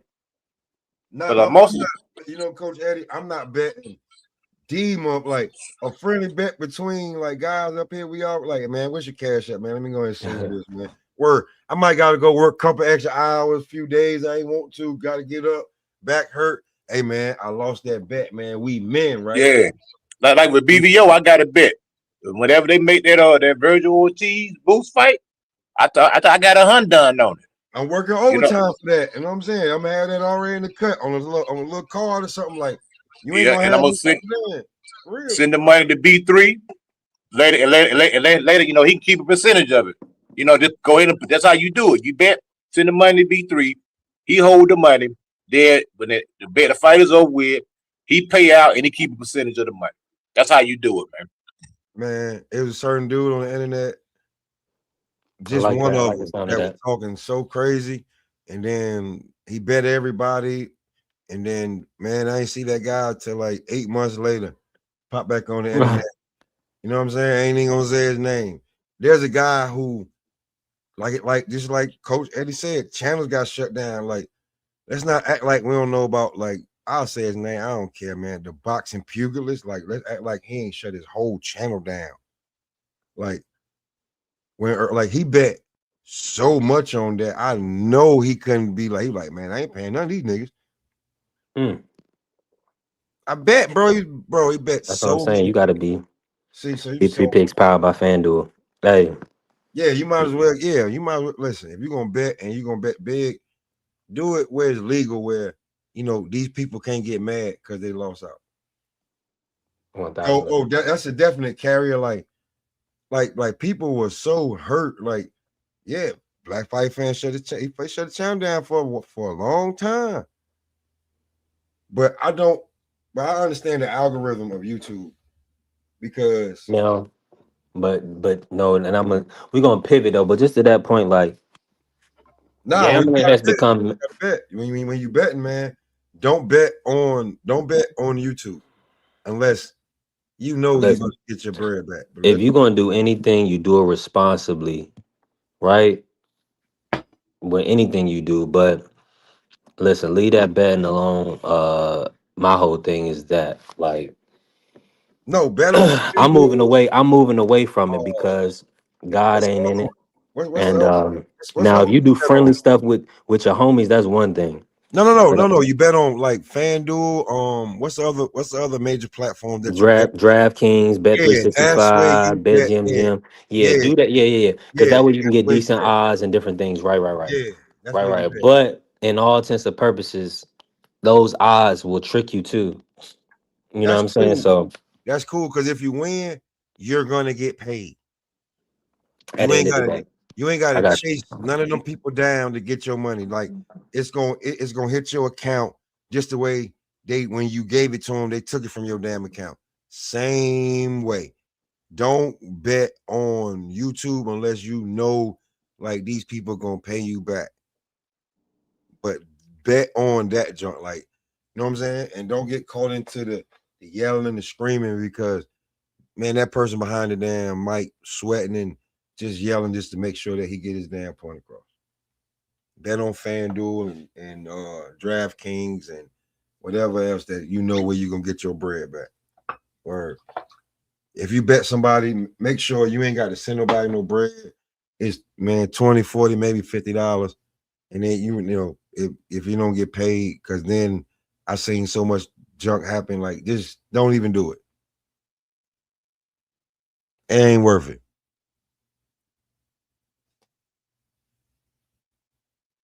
Check, man. Listen, I'm right there. I'm in full agreement. Now we got to pivot back real quick to the Norman Jr. being with Derek James. I like that fit. Shout out to Adrian Clark, Jolene Mazone, and B Norman Senior. I hit B Norman Senior up on IG, just letting him know he did a hell of a job with his son, and he's still doing a hell of a job. Why he take a shot at Derrick James? Nah, he took a shot. I didn't see that. Oh, he said he wasn't gonna be his second. Said it wasn't gonna be his. He wasn't gonna be second. Yeah, yeah. Nobody No, here's the ruined. thing. Now, Hold on, wait. He said he wouldn't be second to nobody who ruined Earl Spencer's career. oh, he did. He did. He said that. I think he took that shot. Somebody sent me something. Mm. Maybe he was making fun or something, but maybe not. I could be wrong. But kind of looked like, yeah.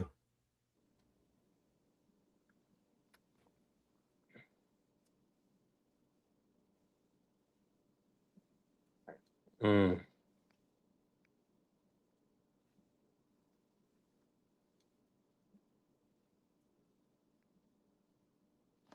My bad for the dead air, dead silence. My bad. Carrie said, "B Norman Senior." Oh, come on now. Listen, he got his son to world champion. Got him a huge payday with Devin Haney. Sold the fight for the public. Pretty much the second after Bud versus Canelo, the second most anticipated fight in 2025. So at the end of the day, Norman Jr. will be champion again. And Norman Senior, he can talk all the junk he want to talk. His son is world champion. I'm being world champion, and I like the fact that he's still out here letting people know, um, you know what I'm saying, F you. You know what I'm saying? You ain't did what I did. And then You know like what I'm saying? he got his swag. Like I Yeah, ain't, it's like, I ain't talking about Brian Norman Jr. Like I think Senior, if you want to prove it, because I'm gonna say this. I've been networking and I've been on like few channels like certain times during the hour and shit. When Floyd Senior didn't have Floyd Mayweather Jr. anymore, right? Let's be real. The best Oscar De La Hoya ever looked was with who?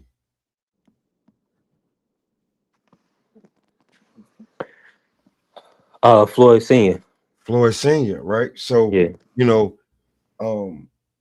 there's that line that whole, niggas said they made whole, okay, make another hole. So when it came to it, Senior, just get with somebody else and prove that you are a real trainer. Like when you training your son and you ain't training nobody else, like you feel me? Like you gotta be able to like move on and shit like that. Because like I'll say this. Floyd's my favorite fighter. So I do know that the way that people make it seem like Roger was just like after Floyd Senior went to jail, Roger was just like, yeah, I'm gonna take him. No, people don't know that Roger was like, man, I can't do this shit and send him to a damn white man for a couple years until Floyd turned pro and came back as a grown man. Then Roger could deal with him because he ain't have to worry about his every move. See, that's different, man. And then as soon as, then it wasn't just Roger, it was Jeff too. And then when Senior came home, he took back control until Floyd was like, man, I'm a grown man. I can't do this. I like it better when I was with. See, it's different when you dealing with outside the ring shit. Like that's when I was telling people. That's why I was telling people, when it comes to Tiger and why he looked so good against Flaws, is because this is why I'm gonna give Keyshawn some grace. He going back home. And that's what Tiger did. He went back home before he got poached. And the guy that poached you looking at a guy like Coach Eddie. Where you at, real quick? Let me ask you this real quick, man. I know you got to know better than anybody. I gotta ask you this one.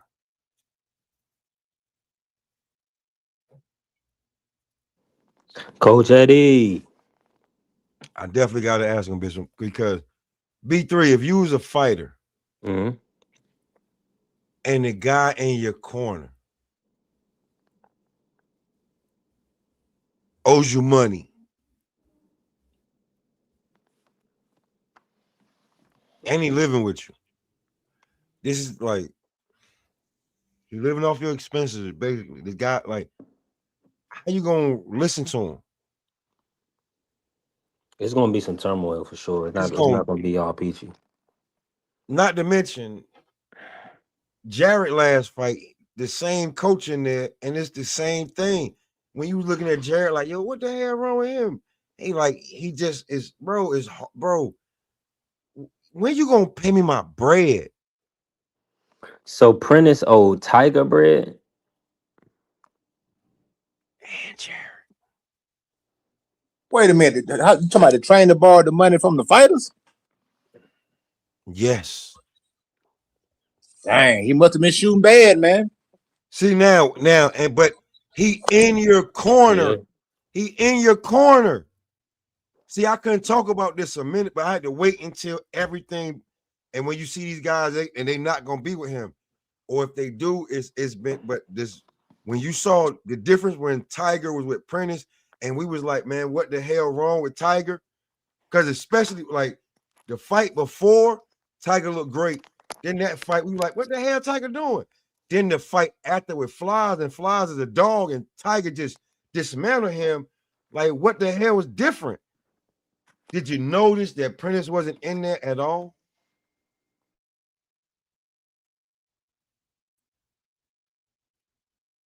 Yeah, that was crazy. You see the crispiness, right? And Tiger like taking instructions from his corner and doing what he's supposed to, and then everybody like, I don't know about Tiger, man. Tiger, like, he need to, nah, man. It was some turmoil, man. Like, when I heard, I was like, yo, I can't say nothing till he said, man, wait till these niggas fight again, and he not like, so Prentice not even training Tiger little brother no more. Like, that's what I'm talking about. Like, everybody got to be on some shit. Just not him. Like, whoever, like when we was watching Jarrett fight, and he was just non-compliant in the corner with Tiger. Not Tiger, but Prentice. He was just non-compliant at all. Same difference.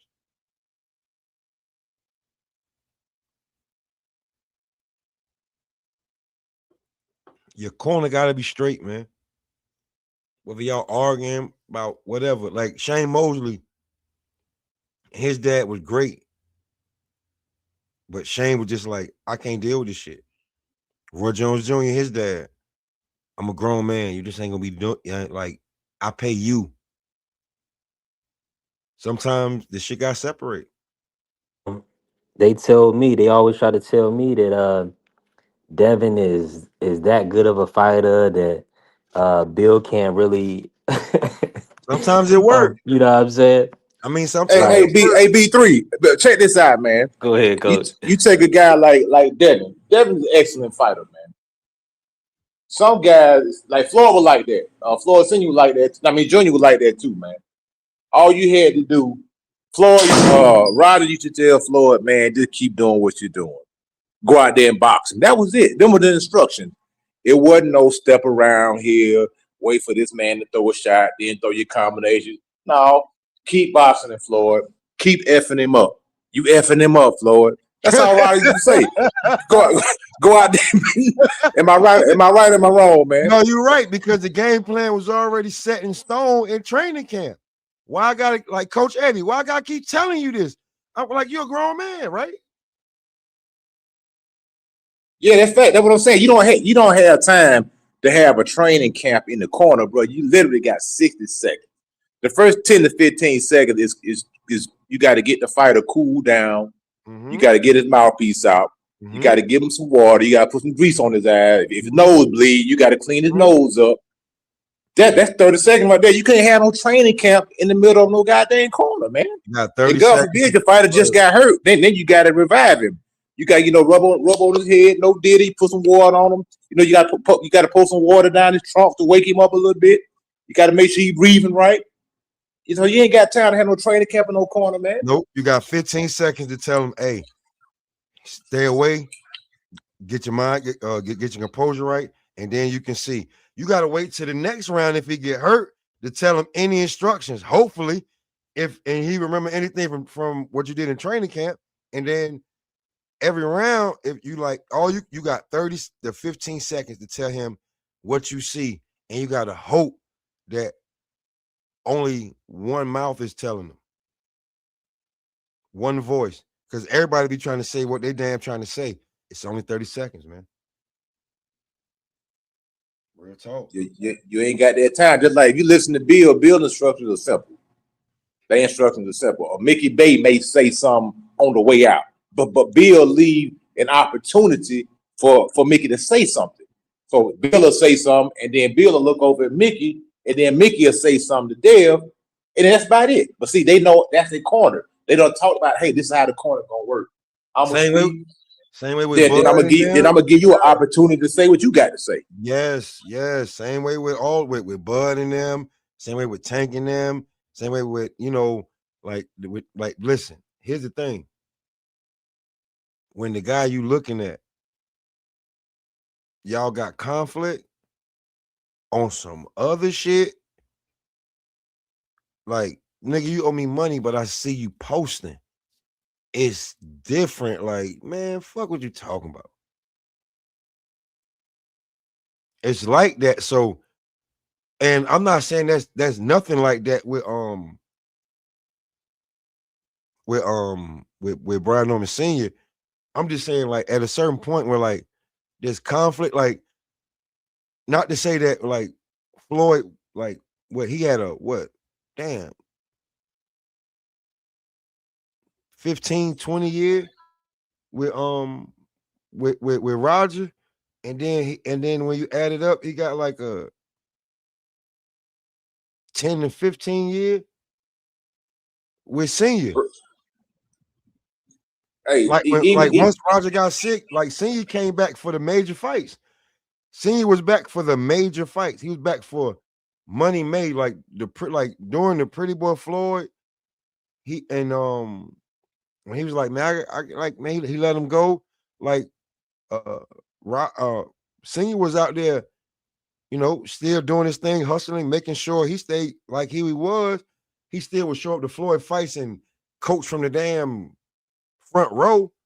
But when Roger, start slowing down, getting sick, that's when I started seeing like the greatness of Floyd Senior, because I remember when during one All Access, or you know what I'm saying, Senior was like, Floyd, you done.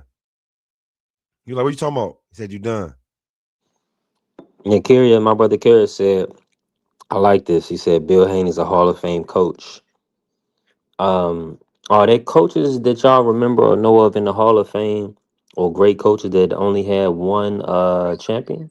Now I can't say that Bill Haney's a Hall of Fame coach. A Hall of Fame coach is somebody like an Eddie Futch. That's a Hall of Fame coach because he had multiple guys. Yeah, you say like when you say Angelo Dundee, right? Like maybe he attached his name to guy like Customato, yeah, Angelo Dundee.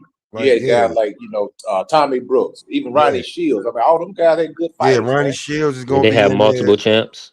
Yeah, Derrick James. Derrick James, good trainer. What's his name? I don't want to disrespect, but who's got Parkinson's? What's his name? Freddie Roach. Freddie Roach. Yeah, Freddie Roach is gonna be in there. Like Robert Garcia. Here's the thing, like, I don't know, because, bro, I don't know if either Mayweather coach ever got trainer of He finally got Senior got in, but see, Senior also trained Oscar De La Hoya. Oscar De La Hoya said Floyd Senior the best trainer he ever had, man. Okay, but here's the thing. When we talk about women's boxing, right? And it comes to probably the greatest women's boxer of all time, until Clarissa, we allow her to pass her on some like some Michael Jordan, LeBron James shit. Layla Ali was trained by who? Roger Mayweather. I mean, Mayweather, no Mayweather, if I remember correctly. She was trained by Roger. And then Yaya McClain, he got with it. He married her. So Yaya, he from Atlanta. They got married, and he was a trainer for a while. So when you talk about like, can Roger spread out? Yeah, like I remember watching the Mayweather channel, right? And y'all remember that girl that was supposed to be the shit in boxing, but she just went a whole nother way. When it comes to the Mayweather channel, like there was a lot that Roger was training that they just, I mean, I guess they were doing it because Roger was training Floyd and he trained Floyd for so long, but there was a lot. But outside of like I get it, outside of Floyd, but bro, you was the one in the corner that be like Floyd said, yo, Floyd was always saying the greatest trainer in the world is Roger Mayweather. Is what it is. And if you look at him away, that's different. And then when I remember when cause Floyd Senior, he also trained Mickey Bay. He trained Andrew Tabiti. I don't know if y'all remember that guy, the cruiserweight. Tabiti. He trained Devin Haney. He trained Debo there. He worked with Ricky Hatton for a few fights. They had some success. Hatton. But then I remember when he got knocked out by Pacquiao, Floyd Senior, man, he tripped me out. He told Ricky Hatton he needed to retire right there in the ring. He said you need to retire. Word of mother. Listen, Floyd Senior was like, Floyd was like, see, that's why I don't like when people say that Floyd Senior wasn't a great trainer, because okay, what did everybody else do for the trainer when they got fired? They faded to black and just took the bread that came from being the dad. Floyd Senior went out there and got that bread. He had a Maybach on his own. He was always fly, always had a young one. He ain't built like, you know what I'm saying? So I think that Bill, on some real shit, he definitely seen the damn Floyd Senior damn path and was like, I'm always gonna be a hustler no matter what, because you see how he worked with Jermaine Ortiz and other fighters like that. But when it comes to this father-son thing, it's a touchy subject, and I think that, maybe 2-3 fights in, maybe Brian Norman Sr., he'll pop back up, you calm down, everything, everything. But if not, also, a lot of people don't know. Maybe Coach Eddie know. Kenny been working with a lot of people's favorite fighters. And when I say Kenny, I say, yeah, no, Kenny Porter, Sean Porter, dad. Yeah, Kenny been working with a lot of your favorite fighters. Kenny ain't jumping on podcasts to tell you that. So you can find Mike Stafford was a good trainer, man. A lot of people forget about Mike Stafford. Yeah, that's right. That was Adrian Bronner training. He had all them boys. He had the Warren, was she Warren or whatever, the one that kept going to the Olympics. He trained all them guys, man. One of the best amateur coaches and a professional coach, Mike Stafford, was a good trainer, man. So see, a lot of times, the black trainer, they don't get their just due. You know what I'm saying? They don't get their just due, man. It's a lot of good trainers out there, man.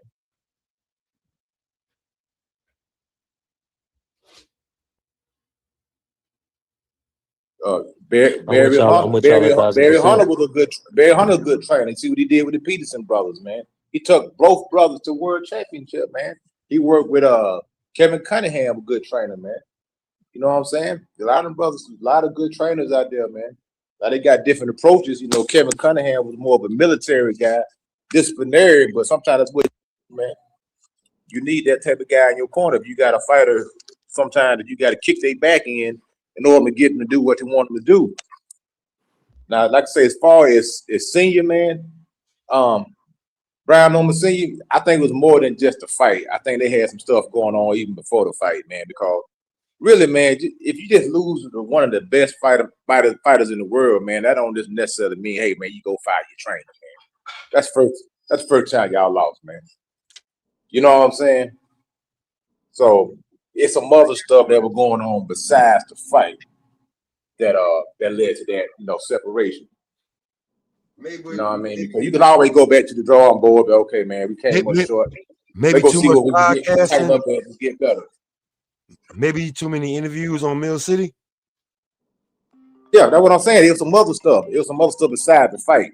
It wasn't just beside the fight. It was everything that was going on. The interviews, the back and forth, the arguing with the fans, the getting into it with random people on the internet for 3 and 4 hours, the distractions coming around the camp, all that stuff played a part of it, man. So, like I said, if all that stuff wouldn't have happened, they probably would have just took their law, went back to the drawing board, and came back, tried again. Because either way, Derrick James gonna get the credit because the next person that Brian Norman fight ain't gonna be nowhere near the level of Devin Haney. So of course he gonna look good. Of course he gonna knock this dude out. Then they gonna say he back. It's not necessarily that he's back. It's just you just fighting a lesser guy. You see what I'm saying? You fighting a lesser opponent. Devin Haney is a pound for pound talent, so you ain't gonna fight another Devin Haney. You ain't gonna fight a guy. They got that ring IQ that can disarm you like that. The next guy you fight is probably gonna be a softer touch. So of course you're gonna look good. And all that's part of the perception. That's part of the rebuilding process. Same thing they did with AJ. AJ looked good up under Derrick James. He switched over to Ben Davis and he got flipped over. If he would have stayed with Derrick James, he probably wouldn't have got flipped. He probably would have beat Danny Dubois because his defense would have been on point. I don't think that Jermaine Taylor should have ever left his first trainer to go with I don't care how much of a legendary trainer he was. Get down. Oh, Stewart, Manuel Stewart, yeah. Yeah, I think because when he got to Manuel Stewart, he got tamed, and that's how he got his ass whipped like that. But I'll say this. I hate to say that there's probably other fighters that anybody can name, but he had a movie named after him, man. The Fighter. Mickey Ward, hey, listen, he had to go away from his brother and his mother for a while before they realized, and then, you can come back and it becomes one of them things where it can work, but certain people, you can't work with them forever, man. Like, you outgrow them or they just don't meet your game plan. Like, they're detrimental to you.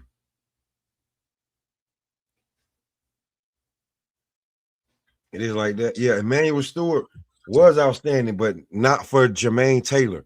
He tamed Jermaine Taylor because Jermaine Taylor won the belt without Emmanuel Stewart.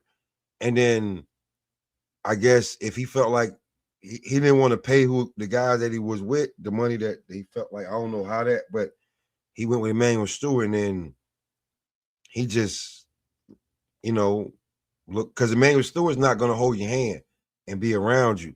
The guys that was with him was keeping him accountable. And it was keeping, like, Emmanuel Stewart is like, yo, bro, like, you're one of the guys, like, who I got on my roster, who I had on my roster, like, you're lucky that I'm even allowing you to pay me to do some shit like that. Yeah, where's my 10% at? Make sure you got my 10%. That's the thing. Even Carissa Shields did the same thing. These fighters, they come over, they amateur coaches, and then as soon as they start making a little money, they switch and want to go with a celebrity coach because they can't see themselves paying somebody who been doing the job free for 15 years. This man is working for you for free for years. And now you got to pay him. Oh, no, I can't pay you. Who are you? Same way you about to get paid, he need to get paid. But that's how these fighters do. Carissa Shields did the same thing. She went with my man. What's my man name? They used to train with Bernard Hopkins. Had the ponytail, David Jackson. Yeah. She ain't made no significant improvement on the David Jackson. She hasn't. Keep it 100. See? She hasn't. She ain't knocking nobody out. She ain't doing nothing different. Matter of fact, she getting worse because she getting out of shape. David Jackson let do whatever he want to do because he getting a payday. You know what I'm saying? So he ain't gonna say nothing to her. He ain't gonna say. The other coach be like, "Hey, girl, you need to go on. You picking up a little bit of weight." David ain't gonna say that. David gonna get that check because he already know ain't nobody out there that can beat her anyway, so it don't matter. You know what I'm saying? It don't matter. Ain't nobody. Yeah, ain't nobody that can beat you. What's his name? James Kirkland. Like when he was with homegirl, she held him accountable. And then like when he came home, he worked with her. And then when he got the Canelo fight, what'd he do? Shit on her. Had some bum ass nigga coming like, I ain't never heard of work with him. What happened to him? He became a meme for Canelo. James Kirkland, he's a meme for like, he's the best. He's one of the best. Like, if you want to see what Canelo looked like and his best is knocking out bums, James Kirkland fight. Just look at it. The whole fight. You ain't even got to look for the highlights. Just look for the fight. He just beat him. Like, yeah. James Kirk, yeah. Under Ann Wolf, when he was paying her, yeah. Just like me and Coach talking about. But when it came time and he got that Canelo fight and she was looking for that same percentage, he wouldn't have found some random ass motherfucker. And them dudes is gonna take whatever. You know what I'm saying? Instead of he probably took a flat fee instead of going for the percentage. So that's the same thing that Triple G did when he with Abel Sanchez. Soon they got to the bag, kicked him to the curb. Danny Jacobs did the same thing. Soon as he got the bag, he kicked Andre Rozier to the curb. Like preach, coach, on some real shit. Like it's different when it's internal, and then when you don't want to pay. Like Coach saying, it could be some shit like where Brian's Jr. may feel like, man, you trying to act like you damn better than me, or just as popular as me. Like you need to be sent back, and then like paying attention to me way more. So if you're gonna do what you're doing, I might as well put you like second fiddle. You know what I'm saying? You're gonna be out here on the YouTube streets. But it ain't got. I don't think got nothing to do with the bread. Like the bread gonna always. That's different. This is to my career, and I think you need to focus more on me. Maybe learn from somewhere else, and then maybe we can get back to it after I get done with Derrick James. But I don't think you should be spazzing out. Talking about you ain't gonna, like going on Mill City and talking about this, that, and the third. Like just respect my decision real quick, Pops. Maybe I'm wrong, maybe I'm right. We'll get back to it later. Is what it is. Nah, that's it, brother. That's how I go. That's the game, man. That is the game. You know what I'm saying? I heard y'all talking about the Shakur and Theo matchup, man. No, that's right around the corner, man. That's like what 2 weeks from now, pretty much. 2 weeks, we got another great card. I'm looking forward to that whole card, man. Now, Shakur and T.O., man, to me, T.O.'s checking more boxes. Now, I know Shakur's the betting favorite. I know he's the Las Vegas. I'm picking T.O. to win that fight. I'm picking T.O. to win that fight. Yeah, he's checking more boxes, man. If you put the categories side by side, to me, T.O. got more checks on his side than Shakur got on his side. Now that don't mean that necessarily he's gonna win the fight. I'm just saying he's checking the boxes though. Now, and it's some question marks over there in Shakur's boxes, but he got an opportunity to answer them questions. January 31st, he can answer those questions. You know what I mean? So that's what it's all about. It's about answering questions. I think he's seen when Devin. I think when he seen Devin fight Brian Norman Jr., that kind of put a battery in Shakur back. He's like, wait a minute, you going in fighting this undefeated knockout artist. Hold up, I got to step my game up. You know what I'm saying? Right. One thing you say you want to say about Dale though, he'll fight. Seems like he'll fight about anybody, man. What it seems like. As long as the money's right. Now, if the money ain't right, he ain't gonna fight you. But if the money's right, he gonna get in the ring.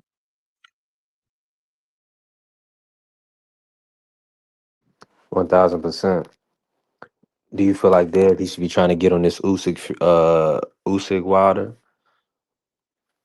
or should he be looking for his own main event? Have they finalized the card yet? I haven't heard that they have. All we heard of So, is Usyk Wilder in San Francisco Center. now I heard that Devin, even though he was the co-main event, he was the highest paid fighter on the card. That's what I heard now. Yeah, I mean that's So known. Yeah, that's a known. yeah, so That's with known. Dale, I think with him, man, it's more about the bread than anything else, man. I don't Stick with really the think money. it. Yeah, I don't think his ego is so like, oh, I got to be the main event.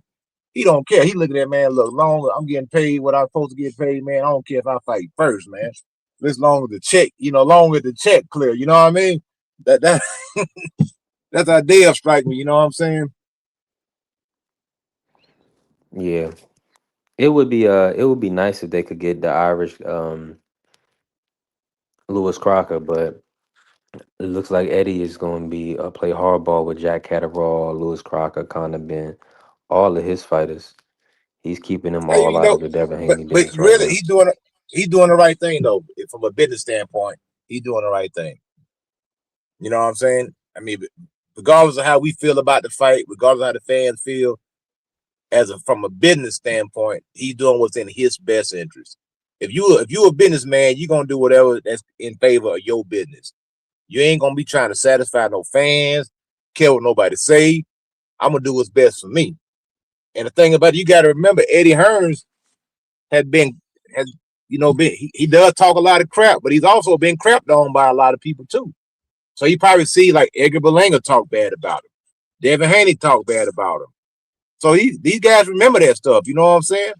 So like, nah, okay, I see you talking now, but that's all right though. Because one day I'm gonna have something that you want and you need, and then I ain't gonna do business with you. And that's all. That's a lot of times it do be personal. You know what I'm saying? Like, like I said, my man Eddie Hearns, he obligated to Devin Haney by no shape, form, or fashion. That's not his fighter. I don't have to do business with you at all if I don't want to. I can keep everything in the house, just like Al Heyman used to do, which was smart on Al Heyman's behalf. That's why the PBC was prosperous at one point in time.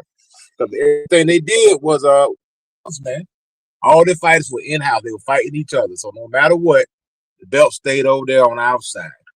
The belt stayed in the house. The fights were in house. They were easy to make. So at the end of the day, it's all about the business, man. That's what it's all about. That's the business of boxing. And unfortunately, it may take Dev's not going to be able to get all these belts as quickly as he wants to. It may take him 2 years to collect all these belts. You know what I'm saying?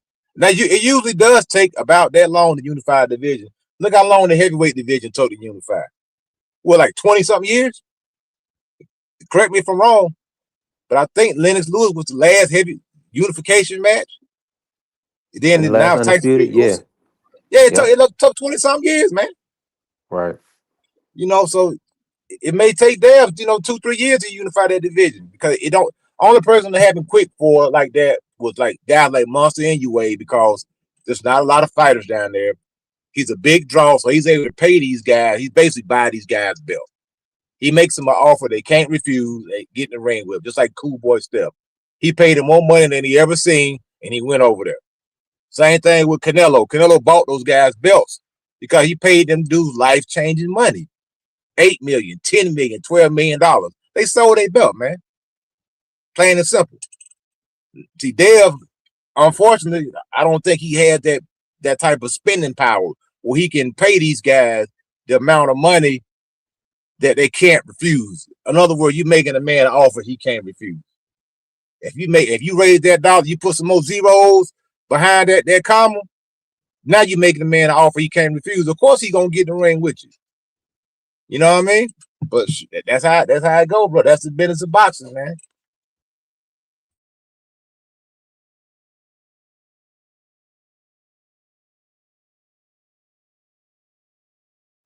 Yeah, it is, coach. That's a fact. It definitely is.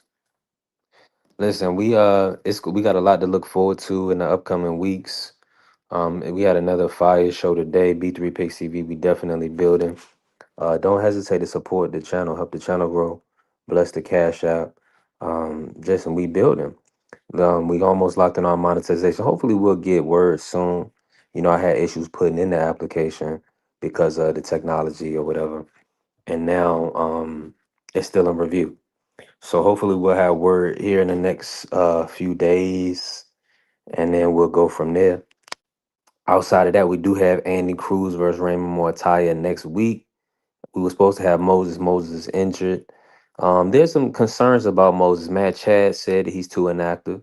That was a concern, and BBO also mentioned that he's hearing slurred speech from Moses, and he's not liking that. So hopefully Moses is going to be okay as a 21-year-old young fighter to give us the career that we're really looking for, or at least some big fights, a Fabio Wardley, a AJ, maybe a Fury fight, anything, from the young fighter before his career is derailed. That would be awful. So outside of that, man, we definitely be back. And this weekend, well, today we have the Golden Boy card. Manny Flores, Gucci Manny Flores will be fighting Jorge Chavez. So y'all check that out. That is a DAZN card. It's supposed to be a one-off, but hopefully they do lock in a new agreement with DAZN and or combine with PBC to do Netflix. We talked about a lot on this card for sure. Not well. Listen, I salute the Blue. I see Blue pulling up. Now, Blue, I gotta run. Listen, we building, right? We'll be back next week to have another great show. We're gonna cook again. Listen, y'all watch boxing, y'all support boxing, but also enjoy our families this weekend. It's a light weekend. We're gonna be back for the Andy Cruz next week. That's gonna be a fire fight. And then Shakur and Tio after that.